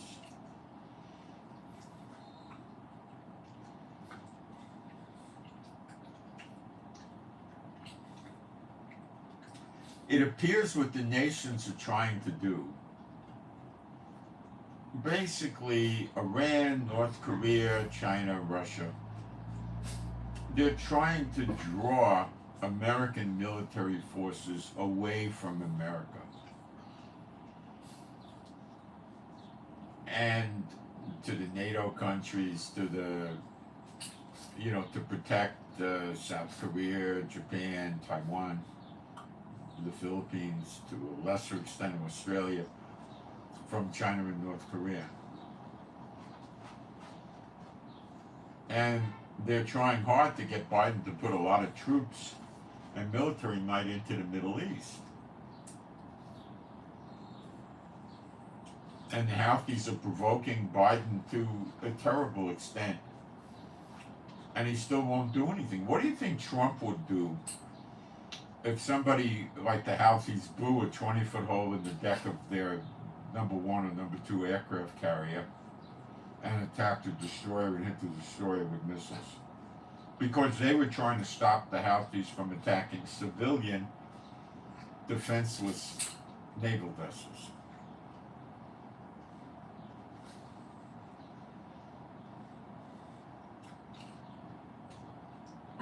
we're coming to a day very quickly, we may already be here, where Biden's going to have to react with force. He's got no other choice.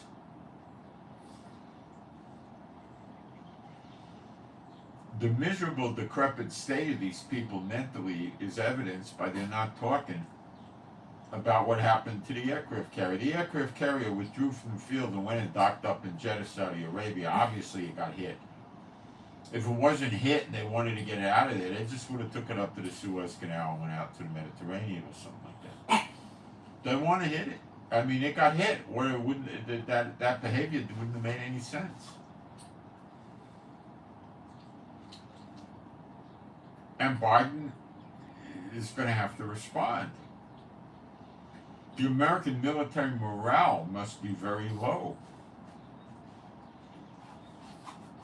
Just conducting exercises isn't going to keep the military content. They want blood. They're trained to be killers. What do you think America trains them to do? What does Yeshua say about Satan? He's the father of lies and he's a murderer from the beginning. So his country's raised military of murderers.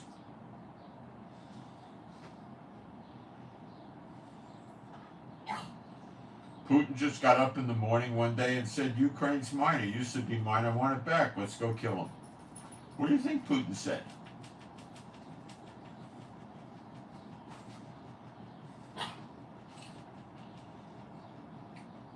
Why did America attack Iraq around 1990? Iraq didn't do anything to America. It attacked Kuwait. Who the heck cares about Kuwait? It's run by a dictator calling himself an emir or a king. He changes his wives one day a week. He divorces a wife and marries another one. So he always has 4 wives. He's terrible to the people that live there. He's anti-democracy. He just recently suspended his Congress because he was afraid of the left-wing movement. And the United States supports this pig. They got thousands of U.S. troops in Kuwait right now to protect them from Iran. Why? Who cares about this idiot?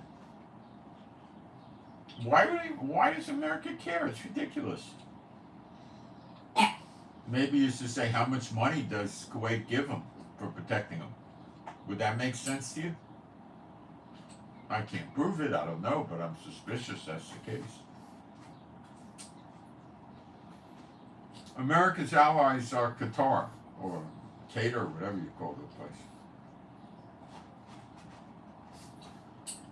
Qatar was and is to this day housing the heads of Hamas, the real heads, in 5-star hotels under their protection, while they operate the tactics and strategies of Hamas in Gaza to kill men, women, and children, Israelis. And that's America's buddy.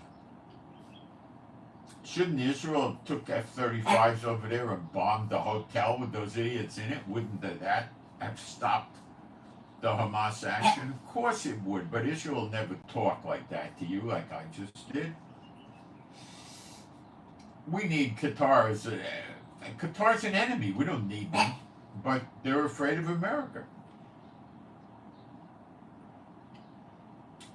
They fear man, the government of Israel. They don't fear God. They fear man. The beginning of wisdom is fear of the Lord. They have no wisdom. America has no wisdom. Russia has no wisdom. China, all the nations don't fear God. They have no wisdom. They're idiots. They're like children. They're like a bunch of 9 or 10-year-olds playing war with real guns and bombs. They're idiots. You got to understand, they're idiots.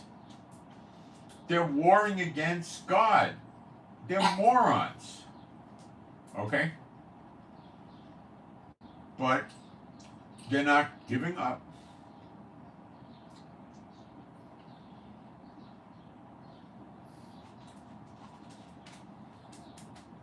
In America, the temperature shifted. I don't remember where it was, Texas, maybe, I don't know, one place, 50 degrees in one day, and they had a big hailstorm where the hail piled up like a blizzard.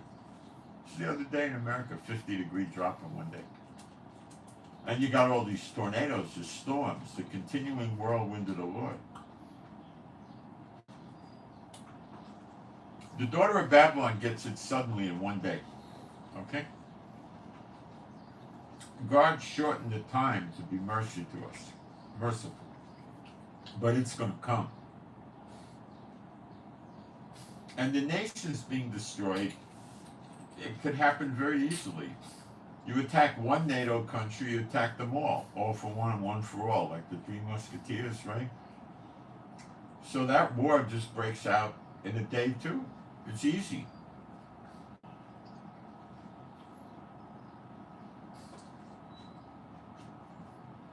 The EU will get in on it. Why wouldn't they? They live there. They're afraid of Russia. They'll be in on it.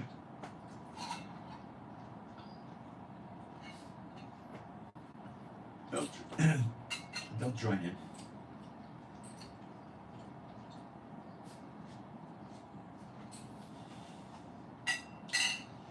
Some of these Nordic countries were very nice to Israel during World War II. I wonder how God's going to deal with them there. Norway, Denmark, Finland, Sweden, I think. But now Norway's turned against us.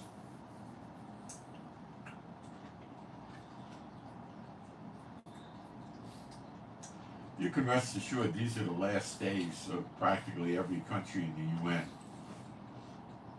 if not all of them.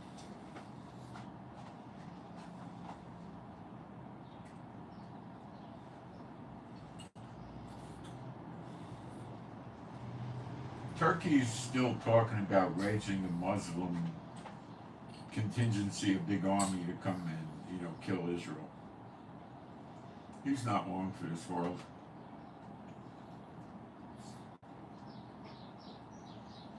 He's not long. So America has to decide where they're going to go next. Are they going to stop the Houthis? Are they going to stop Iran? Are they going to stop Russia? Are they going to stop China? Are they going to stop North Korea? Now, I don't think America has the power to stop all of them at the same time. And that's Biden's nightmare. What does he do? And him and Blinken and Sullivan and Austin and the other bozos don't know what to do.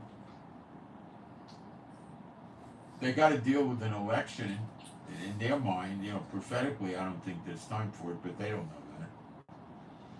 They got to deal with Trump, who, if he gets elected, is going to be vindictive and go after the whole lot of them, and they know that.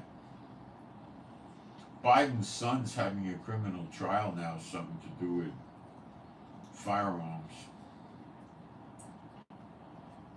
I think the trial's in its second or third day.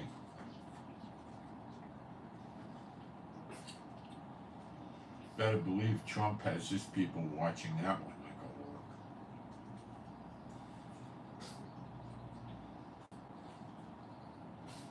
How do they send Biden's son to jail? They'd have to put Secret Service agents in the jail with him, wouldn't they? Yep.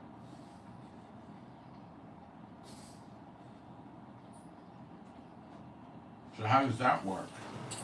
It doesn't. They could find them guilty and give them probation.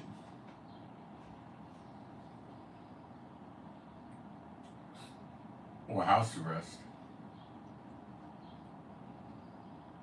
Secret Service would agree to cooperate with house arrest.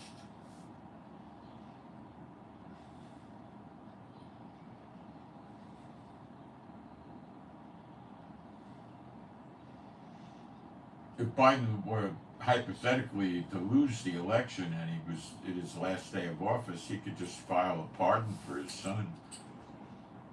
People are going to bellyache, but nobody's going to care that much. There's nothing they're going to do about it. Trump, if he wins, can pardon himself. That's the end of that. There's no prohibition against it in the Constitution, nor is it in case law. It's never been done before.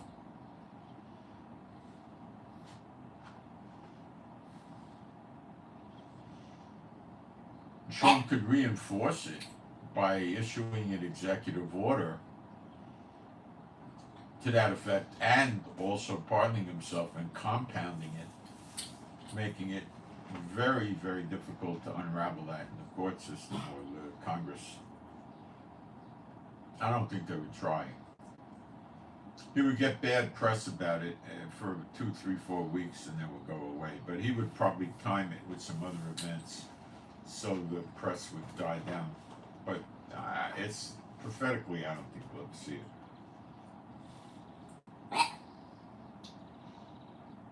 Today, when these countries go all out in war, the destruction's going to be so fast. They're not going to be worrying about war crimes. They're not going to be worrying about anything. They're going to be playing for survival. They're going to use chemical weapons, biological weapons, phosphorus, attack civilians. They're going to do anything and everything. No restraint, because they're fighting for their life.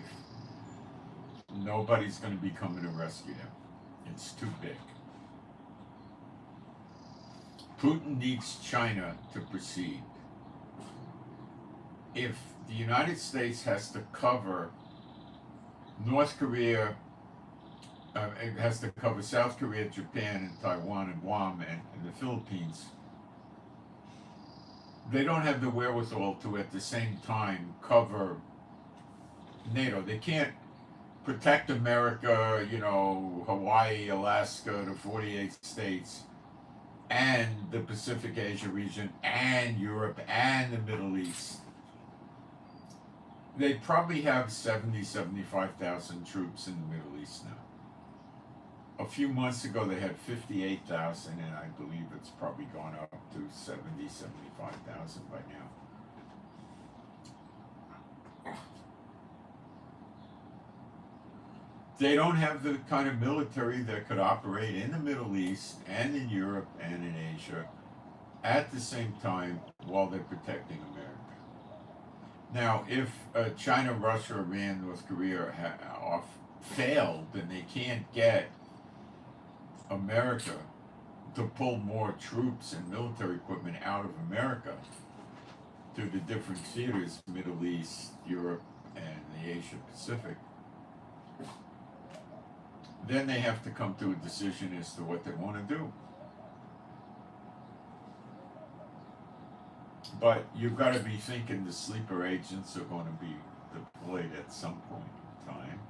And I would expect their first move likely would be to hit the American military bases in synchronicity. In other words, there's probably 8 or 10 big bases that need to be hit, and they just hit them all at the same time. They could send tens of thousands to each base. The bases are poorly defended. They got a few military police guys at each gate. Usually there's 2, 3 gates. They might have 5 or 10 guys at a gate. Generally they have pistols. They might have some assault weapons, M16s or something like that. AR, whatever they call them. And they got a handful of guys driving around in Jeeps with red lights or blue lights, looking for break-ins, auto accidents, people collapsing in the street, rapes. Military bases have rapes, by the way. Fights, stuff like that. The vast majority of the soldiers, probably 99.9% of them on the base, don't carry guns. They're not allowed to have personal weapons on the base. And their weapons are locked up in arsenals, and they'll just make sure the soldiers never get into the arsenals. Now, some soldiers might get into some arsenals, and then there'll be a lot of bloodshed. They might take tanks, they might take helicopters, they might take jets, they might take naval vessels, buses, trucks, I don't know what else. I don't know. Or they might not care.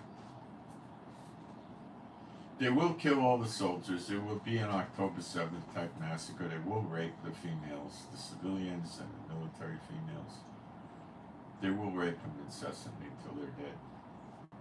And then some, and they keep it going after that. And they may rape some of the men. They do that too. They did that October 7th. And they'll eventually kill them. Either they'll burn them alive like they did October 7th. There's a reap what you sow going on over there. And they'll burn a lot of them. They'll probably lock them in barracks and things like that and try to burn them. They'll gun them down. They'll do every sick thing in the world. These people are, you got to think of them as people legally committed to psychiatric prisons for the criminally insane, psychiatric hospitals for the criminally insane. That's really how they are. Satan's insane. You think he's not insane? He's insane. And the angels that tried it with him are insane. And these people are like him. And they're insane. They're crazy. I've lived here many years. You have to understand that they're insane. These terrorists are insane. They're ready to die for the cause. You see mothers all the time with their children saying, I hope he's a martyr.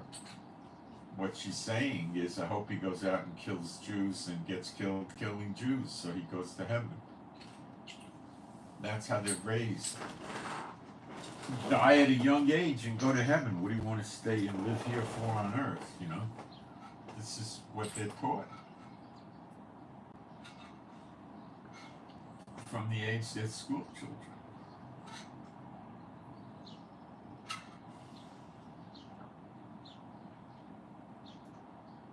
When I was a kid, growing up in the 50s in America, we had like cowboy guns. Like I had a whole Davy Crockett outfit. I had a coonskin cap. And I had a Davy Crockett gun belt with a gun or something. And we used to run around, you know, shooting the Indians. We didn't know the Indians were, you know, lost tribes. We were idiots. We didn't know, yeah, let's go kill the Indians. The stupidest thing, you know.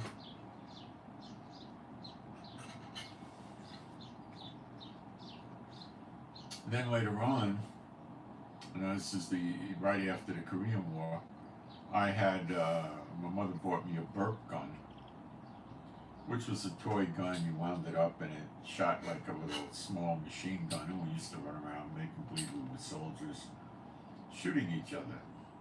But they used to sell us toys like plastic hand grenades where you put a cap from a cap pistol in there and you pulled a pin and you threw it and the hammer would come down on the cap like a toy gun and make a noise, you know.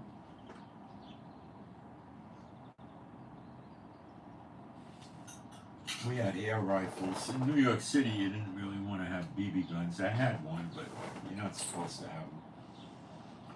And, you know, we used to play war, like we were soldiers killing other soldiers. You know, they raise them to be murderers, you know. And then they say, hey, you know, our country needs us. Time to earn your pay. Let's go kill or get killed, you know. God says in Jeremiah 50:51, he's going to wipe out the entire American military. What justification did they have for killing all the Vietnamese people? None. What justification did they have for killing the people in Korea? None. What justification did they have for killing the people in Iraq? Not really anything. It wasn't their fight.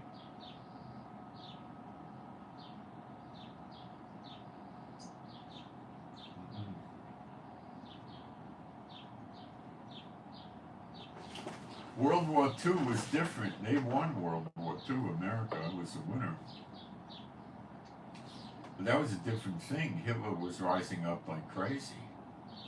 And he was shooting merchant marine ships. And, you know, he was obviously going to attack America if it got that far. You know. I remember when the Third Reich got the Eiffel Tower and the Arc de Triomphe in Paris. Oh, it was a big thing for them.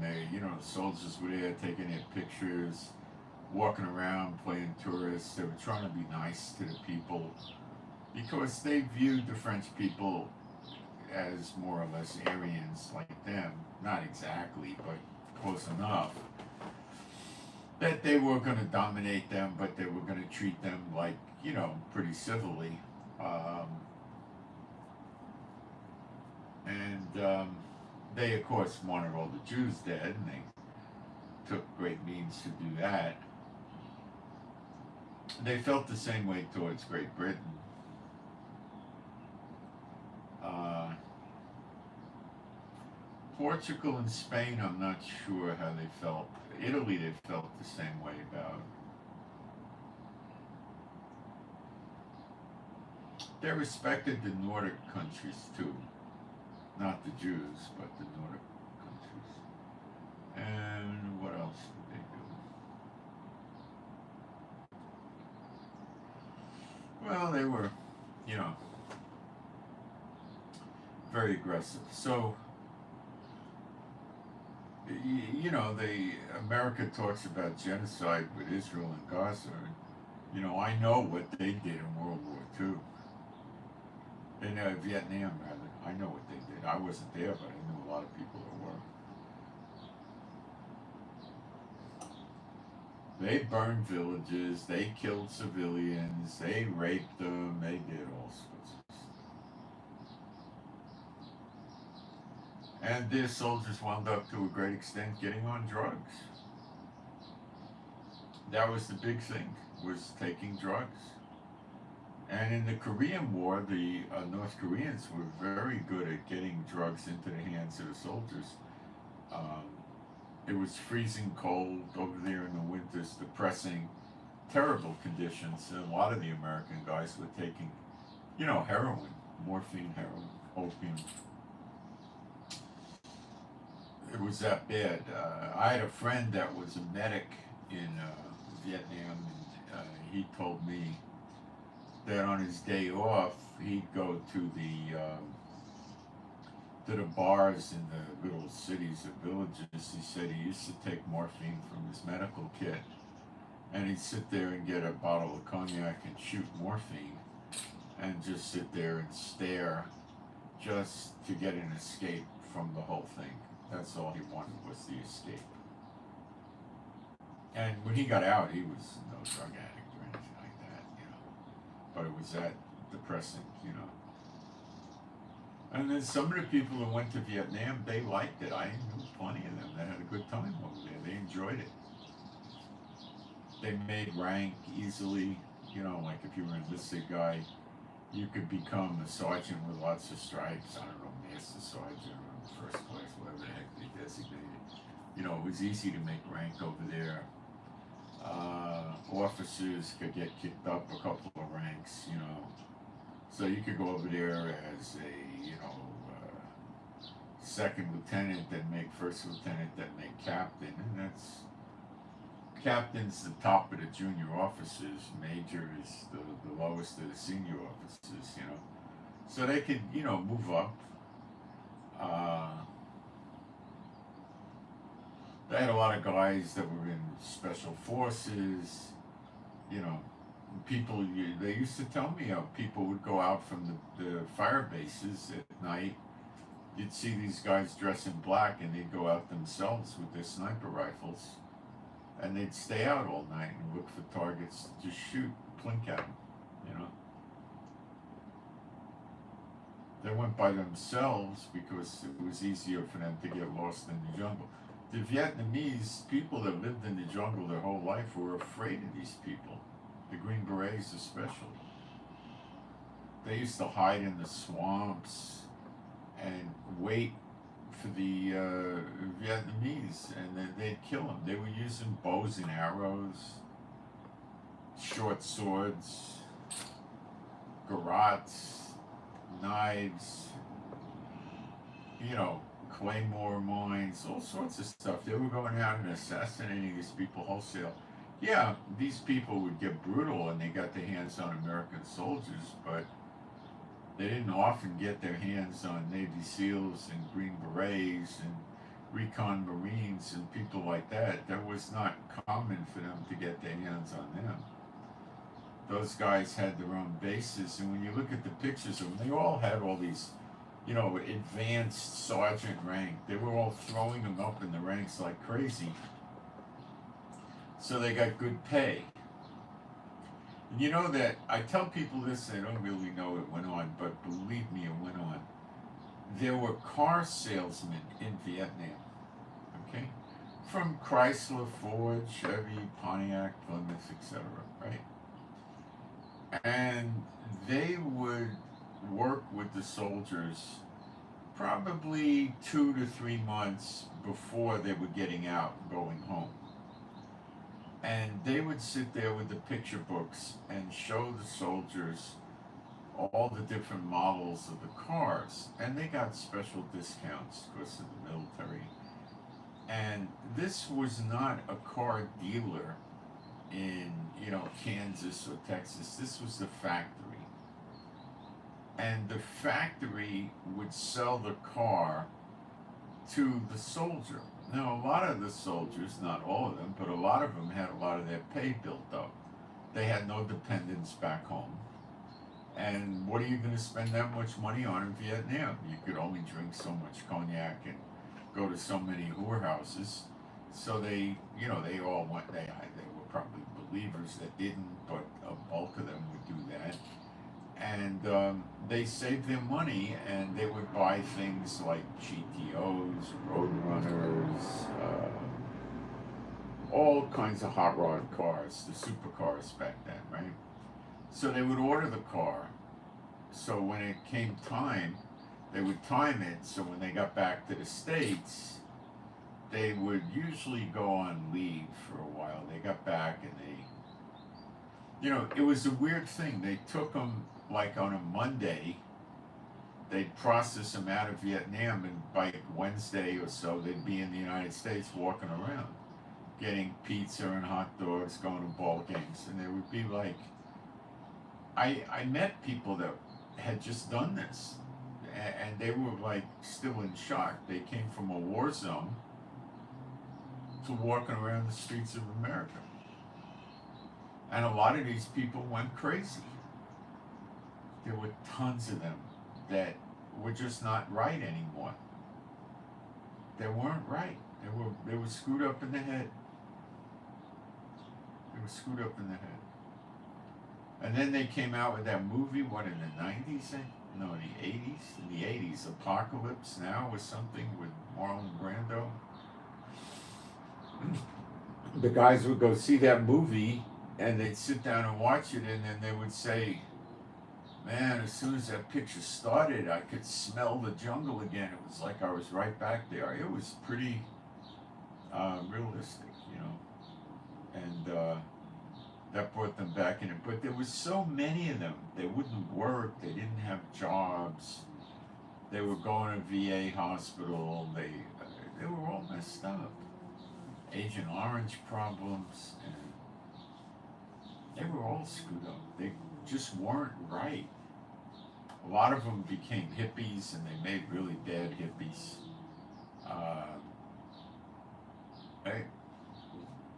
They weren't right. They were nuts. America just used them up and got rid of them. And there was a certain amount of them that stayed in the military. They liked it. And they looked forward to the next conflict because they'd get more rank. Now, once you got up to the heavy sergeant level, for enlisted people, that was about it. You weren't going to, there were very few of them they made Mustangs. In other words, that's the term where they make them into officers. Not that many of them became officers. So they would sit there and sell these kids these supercars, and the kids would be in Vietnam reading the car magazines. These are, kids that they're, 19 and a half, 20, 21 years old. And they're reading these, but they're even younger. Some of them would be under 20 when they got out, And they're reading all these magazines. Oh, I want a GTO. Oh, I want a Bumblebee. Oh, I want a Roadrunner. Oh, I want this. I want that. And they, the car salesman would order the car for them. They'd build it custom. It took however many weeks. If they were going to get out in 8 weeks, they'd schedule the build and the delivery for 8 weeks. And they would have it sent to a dealership near the base. The Ford or Chevy or whatever paid the dealer a certain amount of profit on it for handling it. And then the kid would go to the base, the dealership shows ID and the receipts, and the car's there, and you get the plates put on the car and buy insurance and start driving the car. That was the thing back then. It was a car culture. Americans rode around in their cars. You were able to go to drive-in restaurants, you still can, and have everything brought to your car. That started in the 50s. The 50s was the car culture. That was the whole thing. Cars were cheap. You were able to get nice cars for $900, you know, and most of the cars didn't have air conditioning. You just put the windows down. They had heaters. And they would go to the drive-in movie. That was the big thing. Those, I think, are pretty much almost all gone. But they had their place. In Florida, when I was in college, I had a Chevy Impala convertible with a really big engine and a 4-speed. And we used to go to the drive-in at night, and we would sit on the hood of the car. I didn't care about the car. It was a 62. The car was 6 years old, so back then a 6-year-old, it was a convertible, was a, you know, $200, $300 car, you know. So we would sit on the hood of the car and lean against the windshield, or we'd put the top down and, you know, just sit in the back seat and, you know, push the front seats forward and put our feet out or whatever, depending how many people in the car. And you usually got at least 2 movies, sometimes you got 3. And then you could go inside and they had popcorn and hot dogs and sodas and candy and buy all the junk you want, you know, and eat it in the car. And you had a speaker you hung on the window. And where I was, we didn't have the air conditioning, but down in Miami, they had these places with air conditioning where you got a little plastic hose in your car that would blow cold air in so you didn't have to run your motor. And, you know, see, you would go to drive-in restaurants, drive-in movies. It was a car culture. People would just drive around. Cruising, they called it. They'd listen to the radio. And that's an attack from Hezbollah if you hear the warning. It's not in my area. It's someplace in Israel. So you would have, every few hours they attack us now. And Biden doesn't want us to fight them, right? See, Biden's going to really, America's going to pay a bad price. Well, we know that. It's the order of Babylon. But you don't have to worry. Believers will be delivered. You don't have to worry about that. So, you know, the people in America didn't care what was happening in Vietnam. These kids didn't care. They finished their time and they're coming home and they wanted a really nice car. I knew a lot of kids. Like, I knew a kid I went to college in Lower Manhattan for my first 2 years, and one summer the Wall Street Journal said to our campus, hey, we want to be good to the colleges in the area, so we'll give you students a summer job. So I thought it was basically a business college. So I said, well, that's nice. And I went over there, and a woman interviewed me. She was really a very nice lady. She was a black gal. She was so friendly and nice, you know. So she said, sure, we want to help people like you. Yeah, you come work here for the summer. You're hired, report for work on this date, and you have to go upstairs and get fitted for a uniform. It wasn't a real uniform. I was a runner on the floor of the New York Stock Exchange. What an experience, right? And, you know, I used to take, you know, opening quotes and different things and go to the different floor brokers. It was a heck of an experience. A guy I used to work with, I don't know, 10, 20 feet away, won the yacht race of the world, whatever they call it. He was the winner. These were very, very wealthy people, and my mother wanted to make sure none of them recruited me to work for them. She didn't want to see that happen, but it never happened. So anyway, I worked with another guy. He was a really nice guy. We worked in the same place with the opening quotes, and he was going to night school to be a chiropractor. He had to go 7 or 9 years or something like that. And it was really interesting talking to him. He was brainwashing me. All disease comes from the spine. Well, all disease comes from sin. But he didn't know that. But he was a really nice guy. So I had a lot of fun working on the floor of the New York Stock Exchange with all these crazy multi-millionaire brokers with the Rolls Royces, and they used to bring water guns and shoot each other with water guns on the Florida Exchange. And these people were really rich, let me tell you. You want to talk rich? These people back then were multi-millionaires, you know. So I worked there, and you know, anyway, you know, the kids. There were other people working on the stock exchange in the neighborhood that were there for like full time. They weren't just working at the stock exchange for the summer. So one was, I believe, just out of Vietnam. So we carpooled. I didn't have a car, so there were some other kids we carpooled around. And maybe the other kid, one of them was for the summer too. He could have been. But this one guy was there permanently. You know, that was his job. He was going to be a page runner on the stock exchange. And they really took care of you. You know, they had they had bathrooms for us. I'm not kidding you. My mother kept a clean house. The bathrooms there were cleaner than I saw anybody's mother keep a house. They must have had people clean it every 15 minutes. You never saw it. The mirrors were spotless. You never saw it. And that was just the laborers' bathroom. They had special bathrooms for the brokers, but you couldn't go in there. You couldn't go near there. You had to be a broker. So I don't know what their bathrooms were like. They probably had leather toilet seats with padding and television sets. I don't know what, you know. So you would,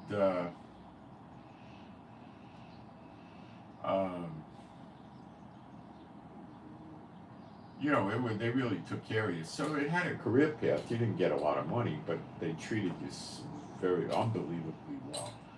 So, of course, it was a big satanic operation. So we used to go outside for breaks. You know, kids would smoke cigarettes, or you could buy yourself a soda or a coffee, and we'd hang around in front of the stock exchange building, and the guys, you know, would all start whistling at the girls and stuff like this. So they told us that when you go outside, take your name tag off, because people complain to them about the wolf whistling, and if you take your name off, they won't know who you are, and then we'll just tell them who was it, and they'll say, well, we got hundreds of people, we don't know who it is, what do you want us to do? That's how they treated us, really nice, you know. So this one kid was, I believe, out of Vietnam, and he was there full time, and he bought a GTO convertible. So a couple of times a week we'd go with him. You know, we'd drive to his house and go downtown with him. It was all varied around. So we didn't have to ride the subway. It was nicer, you know, especially summertime. And I think both cars we went in, I think, were convertible, so we were out in the fresh air and the sun. So this kid used to park his GTO under his bedroom window at night. And, you know, so he would hear if anybody was breaking in and stealing his car. Their whole life was their cars. It was nuts. America was a car culture like you wouldn't believe. Kids would just go cruising, they called it, in a lot of small communities. They had nothing to do. They would all get in their cars and go driving around, and they had hangouts they'd go to. You know, it was all the car culture. Today, I don't know what America is anymore. You know, I have no idea. But it certainly ain't what it used to be. And it's not going to be around much more. See, America, they're going to celebrate, and the world's going to be at peace when America gets it. But the nations are going to get it also, Jeremiah 30:11. And that's when they're going to beat their swords into plowshares, the ones that are left. After this horrific destruction, they're not going to want to do it anymore. The war equipment the nations have now is, and they don't have nukes. I don't believe in that. I wouldn't expect that. If they had nukes, they would have used them dozens and dozens of times over the years. You know, where are they? You know? I don't believe they got them. I don't think they can make them work. They might try to make them work. work, but I don't think they can get them to work. Anyway, they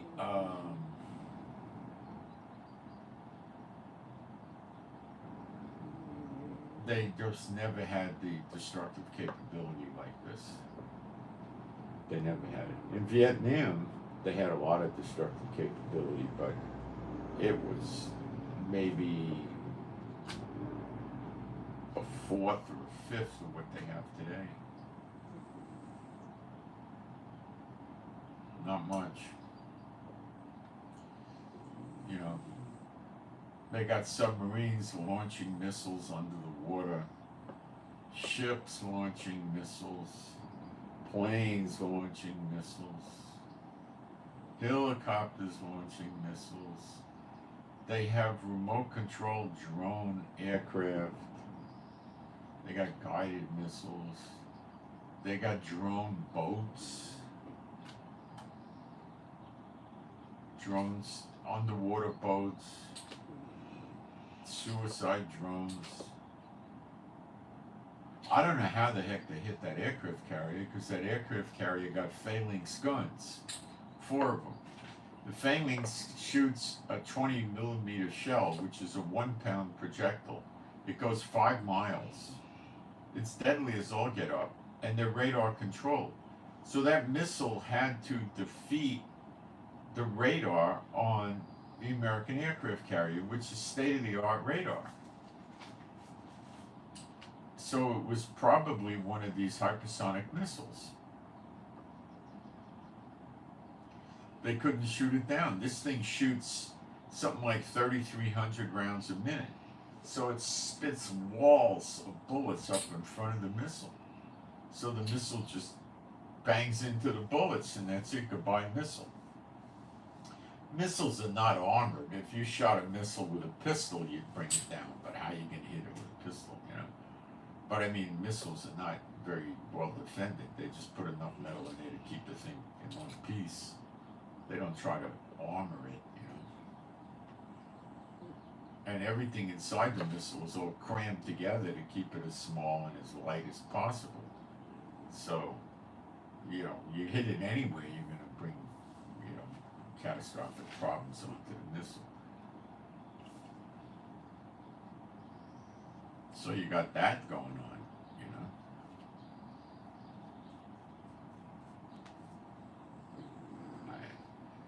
America's not as well defended as people think they are, that she is. Their Reaper drones, they took down, they're up to about 6 takedowns on those things. So the Reaper drones are no good. India canceled their order for the Reaper drones. I think they're 13 million a drone or something, or 30 million. They're very expensive. They're easily shot down now. So the technology's changing and changing and changing.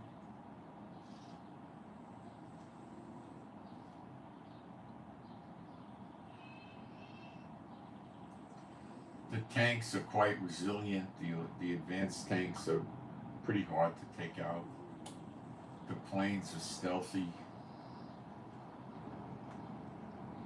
They got smart missiles that interfere with those trying to shoot them down. It's just very, very, very complicated. And yet you look at the sleeper agents, and that's just good old infiltrator sabotage. Let's see if anything new popped up. Real quick, let's see.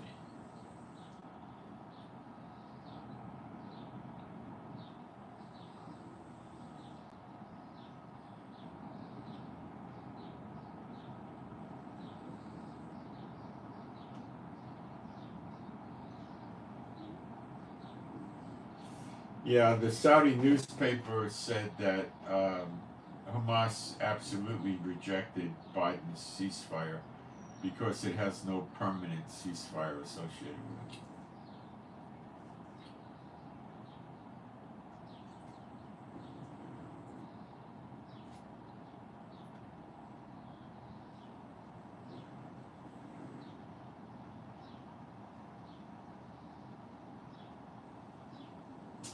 They had a car bomb explode in the West Bank, but it didn't do much to anybody. Nobody got hurt, apparently.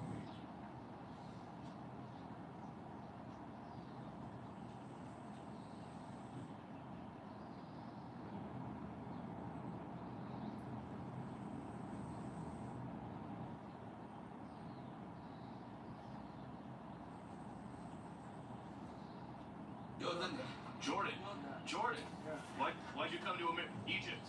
Why'd you come to America? These are Muslims crossing the border from Mexico into America being interviewed. You don't care? Yes, I know. Hi guys, where are you guys from? They said they're from, he asked them where they're coming from. They said Jordan, Egypt, Turkey, Tunisia, and other countries. Yeah, Biden shut the border, right? Governor Abbott of Texas was right. He said it was a fraud and didn't really shut the border.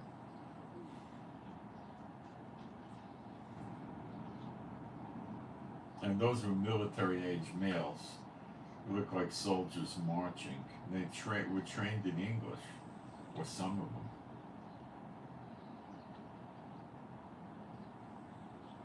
But they're still bringing the sleeper agents in, aren't they?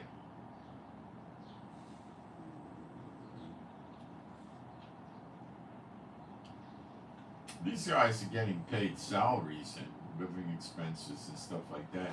They may not go into the U.S. welfare system because then they could be tracked. They don't have to. They just give them, an ATM card from another country where they can take money out of money machines. That's all they got to do. They might not even bother registering to get asylum status. Why? And America has no idea they're there. Why would they want to register?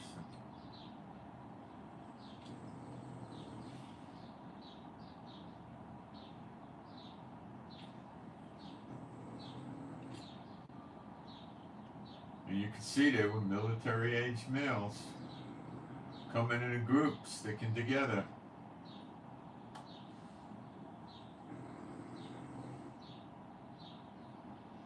When they go house to house, it's going to be brutal. They're going to do what happened in Israel October 7th to the Americans. They're going to kill children, old, young, rape women, rape young girls, rape men, burn them alive, torture them. They put a baby in an oven and killed it alive. They cut a fetus out of a woman while she was alive. All this stuff's going to go on, but not for the believers and not for the Israelites. They'll be out on their way to Israel, stopping in the wilderness. Read Ezekiel 20, starting in verse 33. Let's read it together. This is your next great Exodus, okay? Ezekiel 20, verse 33. As I live, saith Adonai Yehovah, surely with a mighty hand and with a stretched out arm and with fury poured out will I rule over you, speaking to Israel. And I will bring you out from the people and will gather you out of the countries wherein you are scattered with a mighty hand and with a stretched out arm, and with fury poured out. Now, let's read this again slowly. Ezekiel 20:34. And I will bring you out from the people, and the word for that is and it means people, correct translation. And will gather you out of the lands, he calls it countries, the lands. You could say countries, I suppose. Wherein ye are scattered. Remember that word. With a mighty hand, a stretched out arm, and with fury poured out. And the word for fury is chama, and it's not fury, it's a heated rage. He's enraged. Now, let's read Jeremiah 30 again. Verse 11. For I am with thee, saith Jehovah, to save thee. Though I make a full end of all nations whither I have scattered thee, a full end of all nations whither I have scattered thee, will I not make a full end of thee, but I will correct thee in measurement, and will not leave thee altogether unpunished. Now I'm going to go back and read Ezekiel 20, verse 34 for you again, so you get this, okay? And I will bring you out from the people, and will gather you out of the countries wherein you are scattered with a mighty hand, and with a stretched out arm, and with heated rage poured out. Can you see why the nations are being destroyed now? Or where it's happening, or why I put the pieces together? You got it? And I will bring you into the wilderness of the people. And the word for people, where'd this go? Hold on a minute, it jumped on me. Nasty iPad made it move. Okay, 34, 35, I think.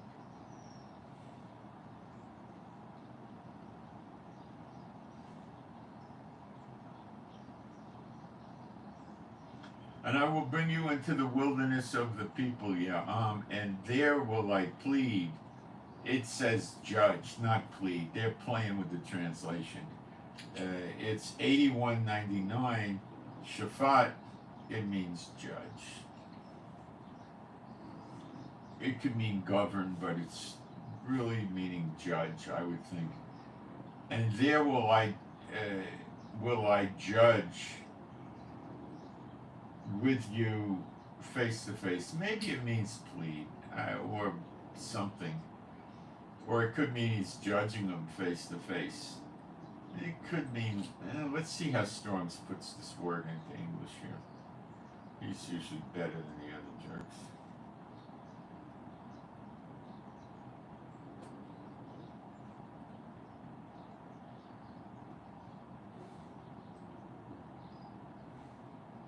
He goes with judge. Judge him face to face, I guess. And let's see what the word for face is. 6440 should be putting, yeah, it means face to face. Like as I pleaded with your fathers in the wilderness of the land of Egypt, so will I plead with you, saith Adonai Jehovah. So he does plead with them, and he does judge them. And I will cause you to pass under the rod. Now, when the shepherd uses the rod to let the sheep into the sheep gate, he only lets the sheep in. He doesn't let the goats or the wolves or other things in, okay? Dogs or whatever. And I will cause you to pass under the rod, and I will bring you into the bond of the covenant. Okay? Let me see what I got going on here.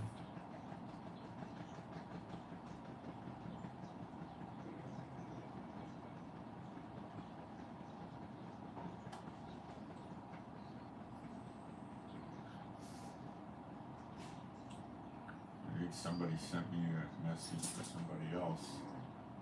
They deleted it. All right. Okay. Hold on a second. I want to check this thing. I got a delivery coming. I want to make sure that my phone's on ringing.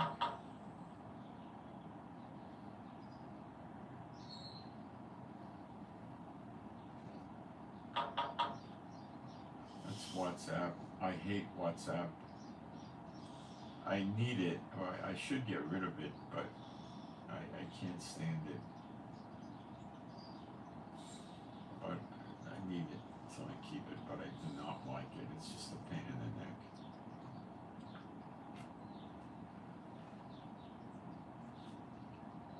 Some people like it, I can't stand it. I don't even know who's writing me. Oh.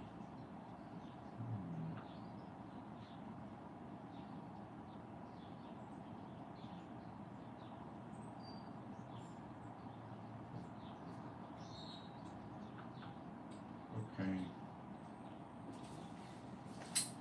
Back to Ezekiel 20. And I will cause you to pass under the rod. That the sheep gate, you know, Yeshua is the gate to the sheep pen. The sheep pen is like the barn, it's Israel. Under the rod, and I will bring you into the bond of the covenant, and I will purge. So it's likely, like in the old days, the glory of God of Israel and the tabernacle will be there, because Ezekiel 37 says we'll have the tabernacle again. And 2 Maccabees 2, chapter 2 says Jeremiah hid it in a cave in Mount Nebo until the Lord shows mercy to Israel again, which is nowadays, in a few more days anyway. And I will purge out from among you the rebels. And that kind of thing was happening in the wilderness with Moses and Aaron. And them that transgress against me, I will bring them forth out of the country wherein they sojourn. Well, these countries are going to be destroyed. They're going to be pretty motivated to get out, I guess. And they shall not enter into the land of Israel, and you shall know that I am Jehovah. Well, they have nice ways of saying it, but what it says in the Hebrew is Ani Yehovah, and it would say, I Jehovah, I'm Jehovah. As for you, O house of Israel, and they again get very creative in their translation. Atah means you, so it says, you bite house Israel, you house Israel. Hebrew's choppier than English, okay? Thus saith Adonai Yehovah, go, and that word is halak, go. It doesn't say go ye, it says go. Serve you even one his idols. And the word for idols is Galil.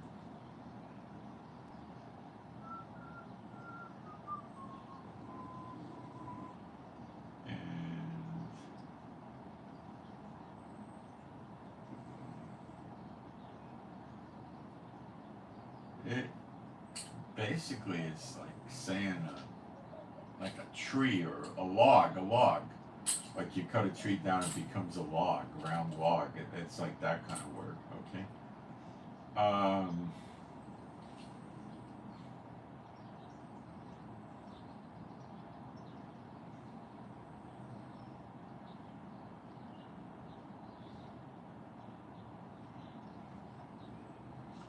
Go you serve everyone who's like your log, like an idol.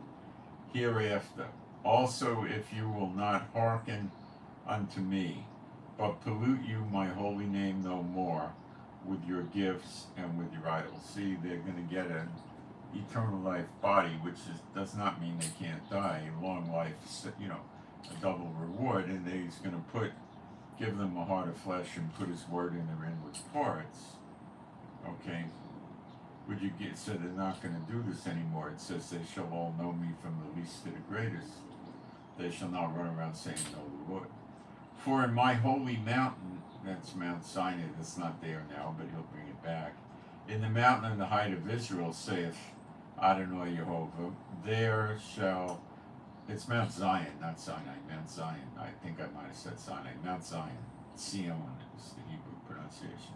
Saith Adonai Yehovah, there shall all the house of Israel, and it says, call bite Yisrael, all house of Israel, all of them in the land, call, it doesn't really say that, they just, it's saying all the words call, and then it says Ha'eretz, so it's saying all the land. It's not all of them in the land. It's saying all the land. Serve, abad. This really means like work. Doesn't say me. There, and that should be what, Shema, yeah. There will I accept them. Where does Jehovah accept you? In the land of Israel. You got to get that down. And there will I require your offerings and the first fruits of your oblations with all your holy things. So I guess the church is wrong when they say the law is dead. I guess Yeshua was right in Matthew 5:17 when he said, think not that I came to destroy the law or the prophets. I didn't come to destroy but to fulfill. For as long as there's a heaven and an earth, not one jot or tittle shall be done away from the law. Gee, I guess Yeshua had it right and the churches have it wrong. How about that? I will accept you with your sweet Savior. And that is the prayers of the saints are like a sweet Savior to the Lord. When I bring you out from the people and gather you out of the countries wherein you have been scattered. Oh, those are the same places he's destroying them. Oh yeah. There's Jews all over the world right now. And I will be sanctified in you before the heathen. And you shall know that I am Jehovah when I shall bring you into the land of Israel. And that word is Adamah Yisrael, and it means the ground of Israel, the earth of the land of Israel. Into the country for the which I lifted up my hand to give it to your fathers. And there shall you remember your ways and all your doings wherein you have been defiled. And you shall loathe yourselves in your own sight for all your evils that you have committed. And you shall know that I am Jehovah when I have wrought with you for my name's sake, not according to your wicked ways, nor according to your corrupt doings, O you house of Israel, saith Jehovah, Jehovah. So he takes them all out of the nations they're in for his name's sake, to fulfill his word. He brings them into the wilderness, and he gets rid of the bad ones there, the ones that are calling on unclean spirits, adultery, lying, stealing, violence, whatever. The unequal weights and measures. And they die in the wilderness. Then they come into the land. So there is a sifting, a testing, and a separation there in the wilderness. Okay.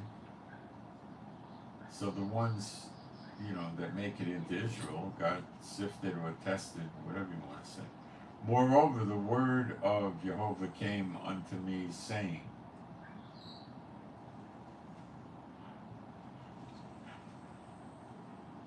Son of man, set thy face towards the south, and drop thy word forward the south, and prophesy against the forest of the south field, and say to the forest of the south, hear the word of Jehovah. Thus saith Adonai Jehovah, behold, I will kindle a fire in thee, and it shall devour every green tree in thee, and every dry tree.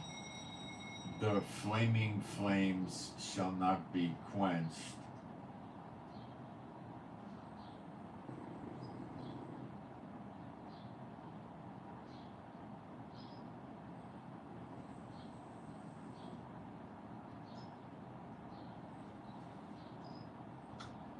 Shall not be quenched, and all faces from the south to the north shall be burned therein, and all flesh shall see that I, Jehovah, have kindled it. It shall not be quenched. Then said I, Lord God, they say of me, doth he not speak parables? Well, there's been a lot of fires in the south near Gaza already. It's happened, I think. And it may be more. Now we're getting fires up in the north. That's happened in the previous Lebanon war too, though. I'm not sure where to place that in prophecy with the South. I'm not real secure where it belongs, you know. So I don't know what to tell you about that one, but it could be for now and it's fulfilled, or it could also be for something in the past, you know. So I don't know that for sure, but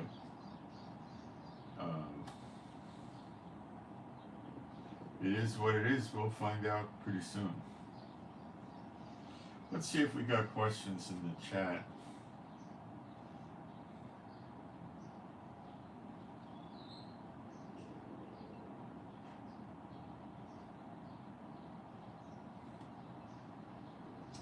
Okay.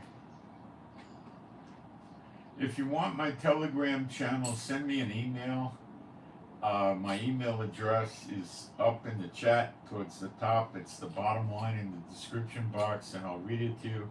It's Israel Giving with the number 7 at the end. So it's one word, Israel Giving with a 7 at gmail.com. Just put Telegram in the subject header.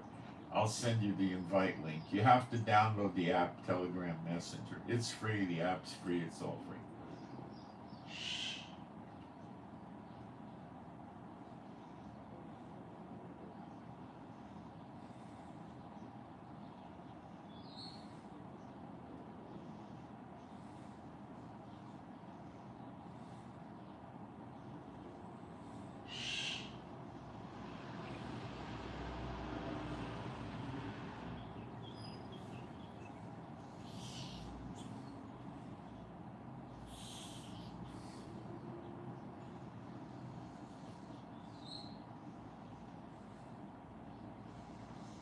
Yeah, a lot of people say that too. They attacked Afghanistan for the opiates.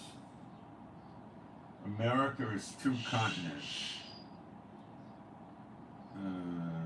Don't know how to put that together. I'm thinking. You got me on that one.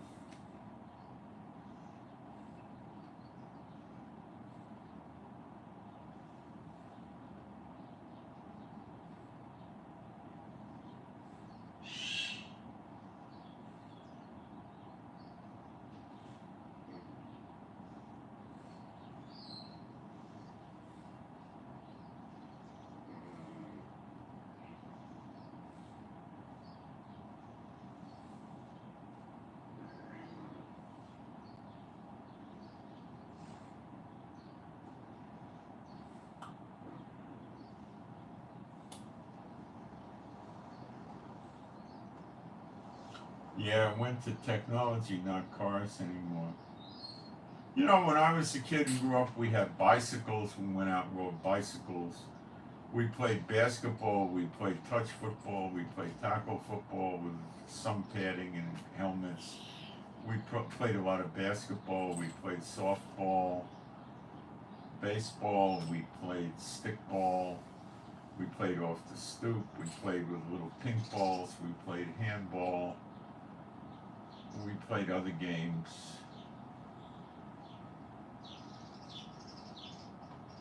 We used to take bottle caps and melt crayons in them and draw games on the cement in the schoolyard and flick the box caps around. We used to go to the playground and get on the swings and the slides and the monkey bars, and you know, we lived life outside greatly. We tried to stay outside as much as possible, except when the really bad weather. And then we had board games, not B-O-R-E-D, B-O-A-R-D. So we were always interacting with other people. Today, it's the virtual world. I don't think it's healthy. You know, people don't get outside that much. They don't interact. As kids, they tend to stay in. When I grew up, practically everybody's mother was home. There was a few kids. I knew one kid, his mother was a teacher and the father was a teacher. I knew another kid whose mother was either the husband died or was divorced. There was another kid I knew, the father died in the Korean War, I believe, and She didn't have a father. And, you know, they were single family, you know, kids, you know, but there were not a lot of them. Most of the mothers stayed home and they cooked, they cleaned, they shopped, and they took care of the kids, you know. And you had friends and you interacted with your friends. And that's how things were done. We didn't have the virtual world. And we didn't even have, you know, there was no cable TV. There was no where you had a Netflix and you could pick between 2 million movies or something like that, you know. We didn't have that. We had rabbit ears and rooftop antennas that didn't work good in the rain and the snow. And you had, I was in New York City, so we had a lot of TV stations. We had 2, 4, 5, 7, 9, 11, and 13. That's 7 stations. 13 was kind of an iffy station. It wasn't much of anything. And then we had 2 UHF stations. One was 31, and I don't remember the other one. 31 was the big one, and there wasn't much great stuff on there. So you really had 2, 4, 5, 7, and 11. 9 and 13 were iffy stations, you know. And when you wanted to watch a movie on TV, you got to watch whatever they were playing on the TV. You didn't pick your movie. They didn't have, you know, discs, you know, DVD movies or Betamax or nothing, or 8-track or whatever they called it. All you had was whatever they were broadcasting on TV, you got to watch. So you looked in the paper and you saw what shows were on, like when was Batman on, or when was Green Hornet on, or Man from U.N.C.L.E., or the other shows I used to like. And you'd watch those. But if it came to sitting home and watching a show versus going out and being with your friends, I normally go out and be with my friends. The only show I remember I used to go home to watch was Batman. I thought that was so cool because it was a comic book coming to life, you know.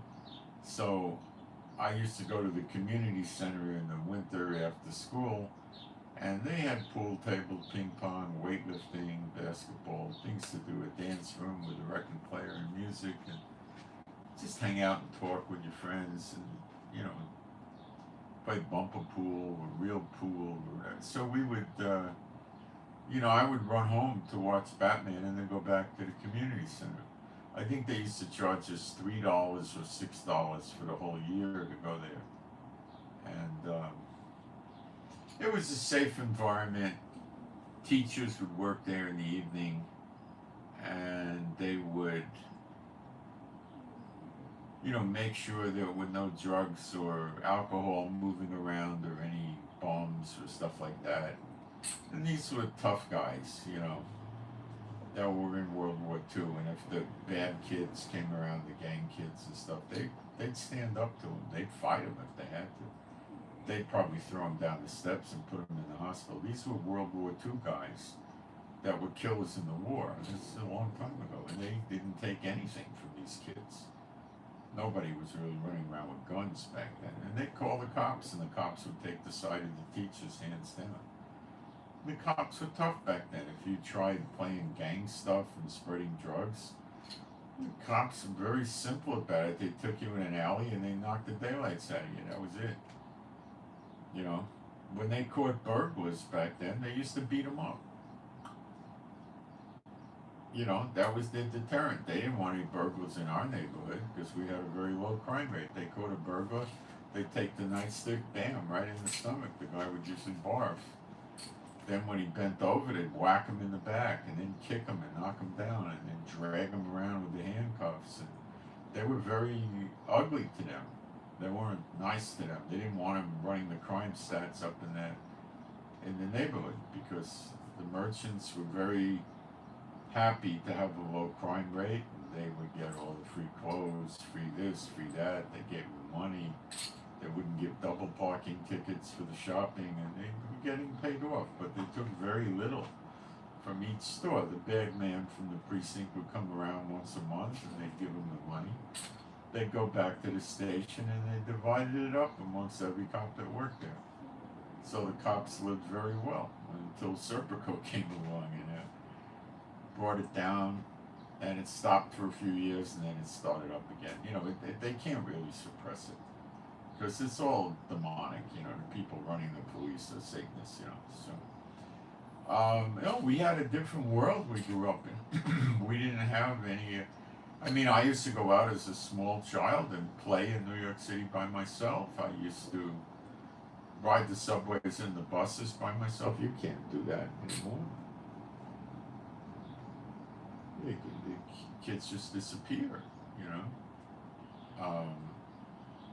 We didn't have any gang bangers saying, you know where you are, you know, this territory, this is. We didn't have any of that. What happens now is the gangs control a piece of territory in New York. They might have 10 blocks by 15 block area or something like that. It's their territory.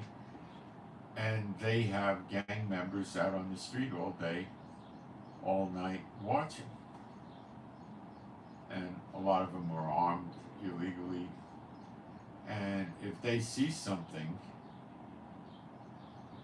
they will attack it. If they see somebody trying to rip off a woman's purse, they will go after the guy. Hey man, you know, it's our territory, what are you doing? If the guy is running around stalking people getting ready to rip them off, they'll know it because they're criminals themselves. And they'll tell the guy, hey man, you're in our territory, you better get out of here. You know, if the guy doesn't get out of there, he'll pick up the cell phone, he'll call for backup. More gangsters will come and they'll disappear the guy. You know. They'll just take him and you'll never see him again. Or if they don't think it's warranted, they'll just put him in the emergency room with a good beating.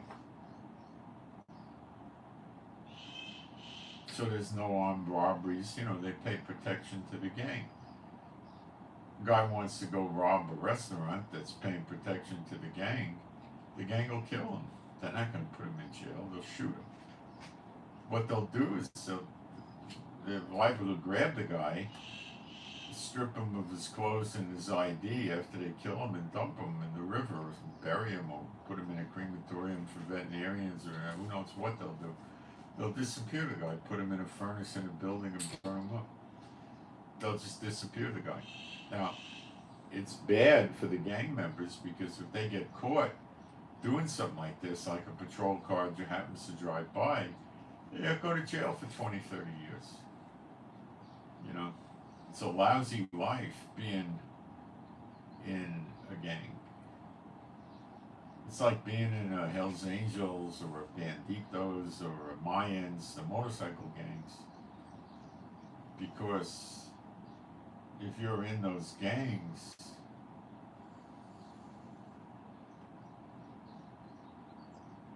you gotta do what they tell you, or they'll kill you. And it's a real lousy existence.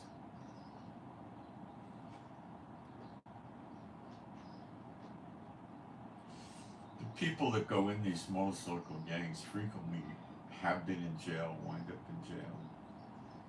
They have nothing. You get a bunch of guys that come out of jail and they got nothing. Their parents have rejected them because they've been in and out as a juvie, 12, 15 times. A lot of them have been in foster homes, in and out of institutions. They don't finish school. They don't have anything going for them. Okay? So they join a motorcycle gang if they're so inclined. A lot of them just become street junkies and derelicts and homeless, but some of them that, like motorcycles and know their way around motorcycles, join a motorcycle gang. Now there's regular motorcycle gangs that get together on Saturday and Sunday and go for rides. That's not the kind of gang they're going to join. They're going to join dirty motorcycle gangs that do illegal activities, and then they could become involved and have a very generous living, you know, like have a 4th or 5th grade education and make $250,000 a year. But when the gang tells them to do something, they got to do it. They get a phone call, come on, we got trouble. We're meeting over here at, you know, Slater's Bar and Grill, and they don't say what's up. They just jump on the bike, put the colors on, grab a pistol or whatever, a knife, or whatever, and go down there, and they say, come on, we got to go over here. And you don't debate it. You'd say, okay, and you jump on your bike and you follow them and you go over there, and then you're in some sort of a war. And then the cops come, boom, you got 25 years in jail. And that's their life. So yeah, drugs and alcohol become a major part of it because of the stupidity of it. The ones that are seniors in there don't necessarily expose themselves like that, but the underlings have to. And it's a very, very violent, bloodthirsty culture, and it tends to draw people that like the motorcycle business, and they're riding around, and they have sociopathic tendencies. They don't have much of a conscience, and they're just looking to belong. They got nothing. So they could, they learn skills in these motorcycle gangs that teach them. They could learn how to repair bikes, they could learn how to repair cars, they could learn how to do carpentry, sheetrock, from other members of the gang. They'll look out for them. They could do other things. They could learn how to run drugs, how to hijack other gangs, steal their money, steal their drugs, how to sell illegal firearms, how to steal firearms. These are the kind of things that these people get involved in. Motorcycle theft, car theft, forging papers, money laundering is a big thing with them, extortion, blackmail, shakedowns, gang wars, gang wars for territory, all kinds of crazy, sicko things.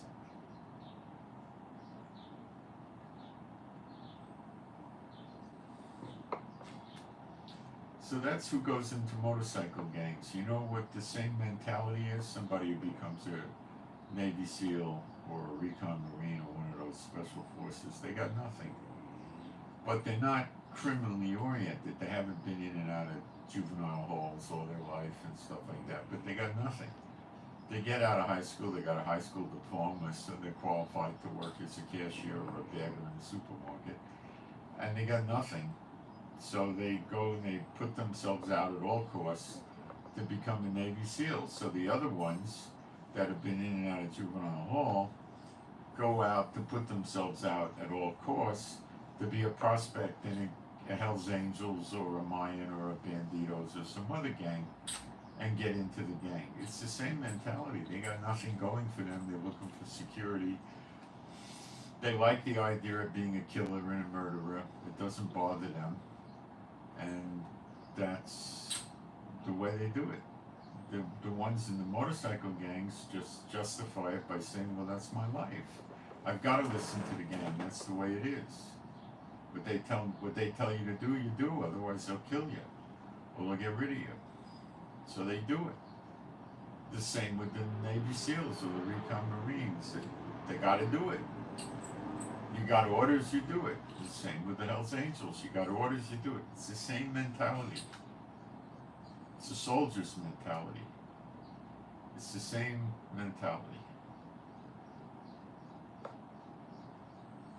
They break laws, they break God's laws, man's laws. They don't care. They just don't care. So it's a loser's game. The military, God's going to destroy the entire American military and the nation's military. They're going to go too. It doesn't specifically say what happens to them, but their countries go. So, it's... and then after you finish with the motorcycle gangs, you got the cartels, which are other kinds of gangs. And they're all over the world. They're in Europe, they're in Africa, they're in Asia, they're in North and South America. They're all over the place. These motorcycle gangs, the criminally oriented ones, are vicious, savage. You know, could you take them and send them to Gaza to get rid of Hamas? They'd be dead the first 2 or 3 days. They wouldn't know what they're doing. They couldn't hold up like that. You need a precise, precision, honed military unit to fight with psychopaths like us. And the bikers are their own type of psychopath, you know.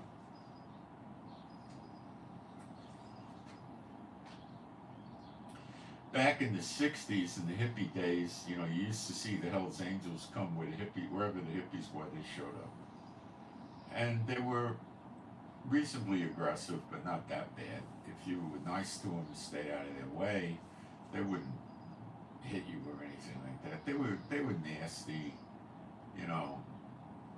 They weren't that bad. They used to try to work on the girls. The girls used to just about run away from them.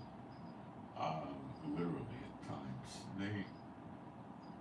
They were not the Hells Angels of the modern day. They were not big organized criminals. They were, you know, hoodlums on bikes, you know.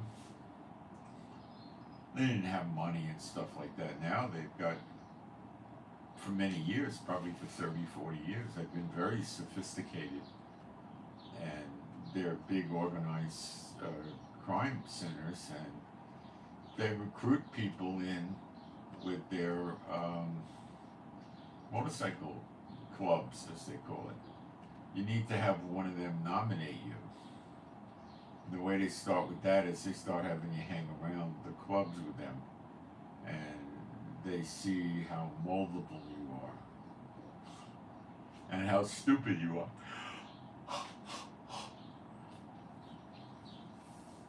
and how bad you want in. And then if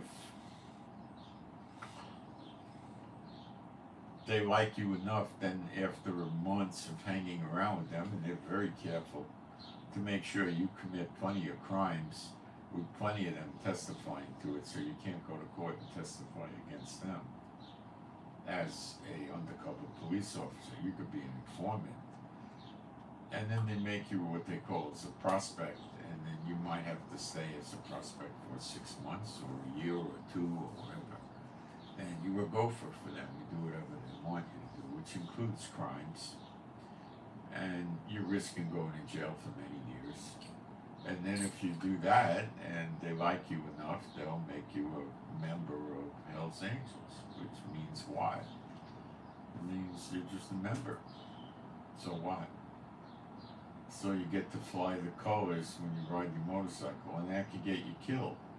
You're only really going to be able to wear the colors of your gang when you're with a lot of other gang members. So if you happen to ride by a rival gang that doesn't get along with your gang, they're not going to turn after you and go chase you.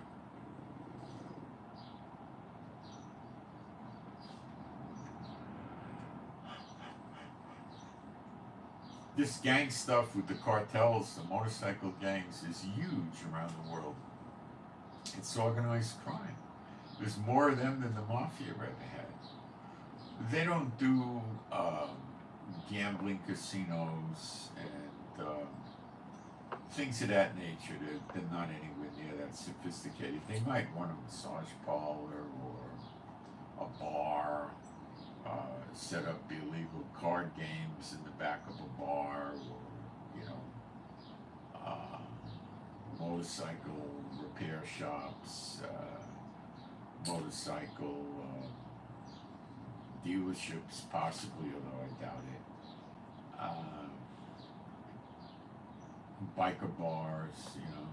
Now, when these guys walk into a biker bar wearing the colors, you know, they come in like they're, you know, big shots, you know, like they're, you know, the president. Here comes the president, you know.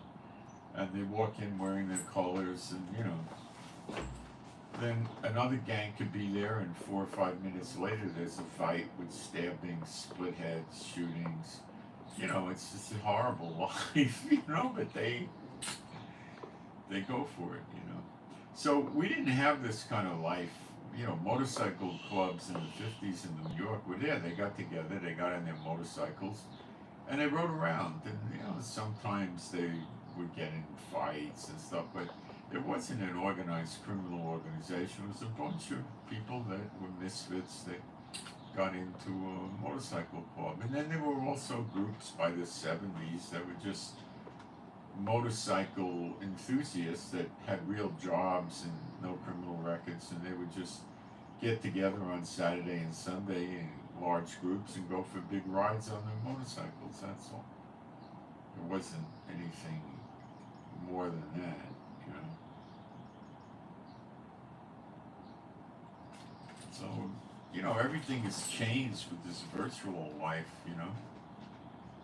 We didn't have these games where they played, you know, armed robbery games, carjacking, and we didn't have any of this stuff, war games, nothing like that, you know.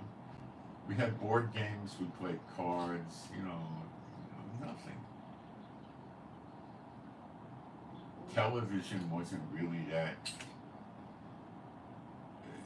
enticing. A lot of kids would rather go out and be in the street and play ball than watch TV. It wasn't that exciting to watch. It was black and white. It didn't have stereo. The biggest screen in the 50s you really ever saw was 21 inches. Usually it was 17 or 19 inches. 21 was about it. And then they hit maybe the late 60s, early 70s, they hit 25 inches. But the screens were curved. The colors, when they had color, was washed out. It didn't have crisp color. And you had monaural sound. It wasn't that great. You know? It just wasn't. So kids went to the movies. That was popular. It was really cheap. And the movies were fun. You had a big screen, you had good color, they had a lot of sound. And kids would go to the movies, and that was always entertaining, you know. But you had Little League for baseball, Pop Warner for football, and I don't know if that still goes on. No idea.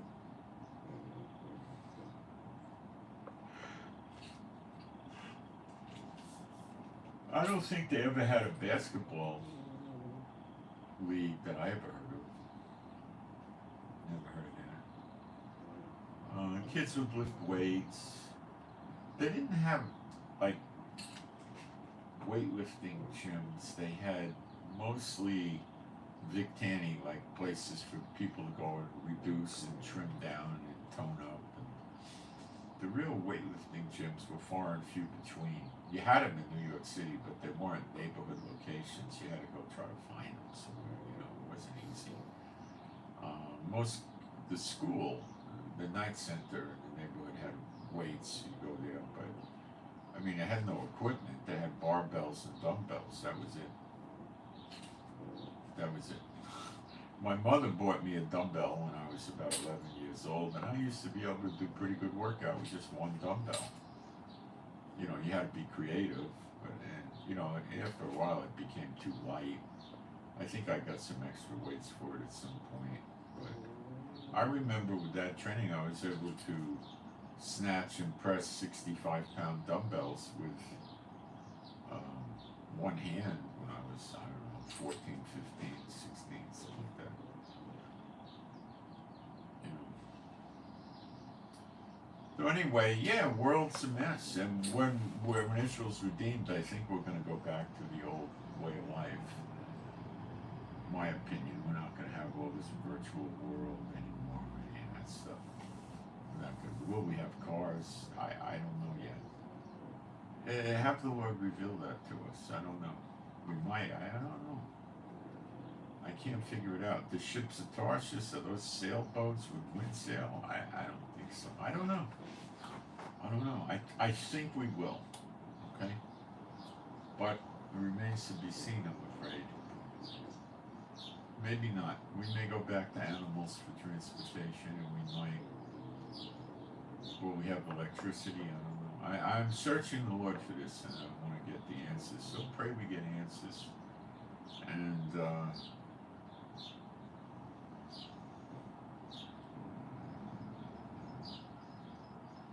if we don't, we just go back to the way things were, and it's a better life. Better life. So, anyway, maybe we'll see some motorcycle gangsters get saved, and they'll be in Israel with us. How about that, huh? We might see that.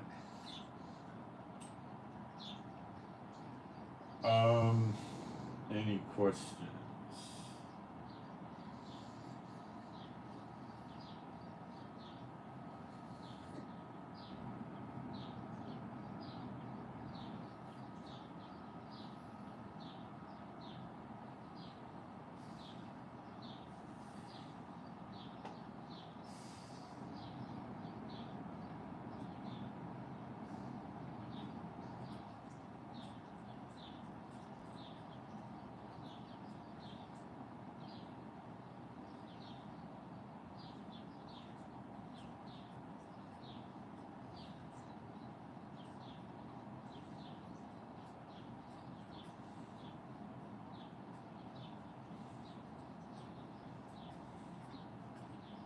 Yeah, I don't think we're going to be staying with the old world, with the new modern junk, ruining kids, women don't stay home and raise the kids, broken families. Oh gosh. Okay, so I'm Moshe. Please pray for me and my wife. Pray we don't have to go in the bomb shelter and we don't suffer damage from the war. Pray for our animals and pets to be happy, healthy, and whole. They're all rescues. Pray for our finances. Consider giving offerings if you're being fed. The information's in the description box under the video. It's at the top of the chat. Somebody asked for the telegram, and I will send it to you momentarily. Pray for piece of Yerushalayim. Pray for better videos, and I hope you got something out of this, but you got to get ready. It's not just the road to Zechariah 12, it's also the road to Jeremiah 30:11, where he destroys all the nations he scattered us into. And I showed you that quite well today, I think quite well. So you got to understand we're on the road to both of those things. Okay? Don't get taken off guard. The world will get taken off guard, but don't you. All right, so I send my shalom to all those who love Yeshua HaMashiach, and I'm out. Thank you. And I really hope you got something out of it, and I went quite longer than I wanted to, 3 hours, but okay. I hope you enjoyed it. And please give this a thumbs up, if you will. And you should subscribe, because I'll be updating you with the news as the eggs hit the fan and tying it to prophecy. So if that's of interest to you, you should subscribe so you get noticed when I come on and do live streams, which often I'll do when things get active in the middle of the night and at all odd times. So I'm out. Thanks.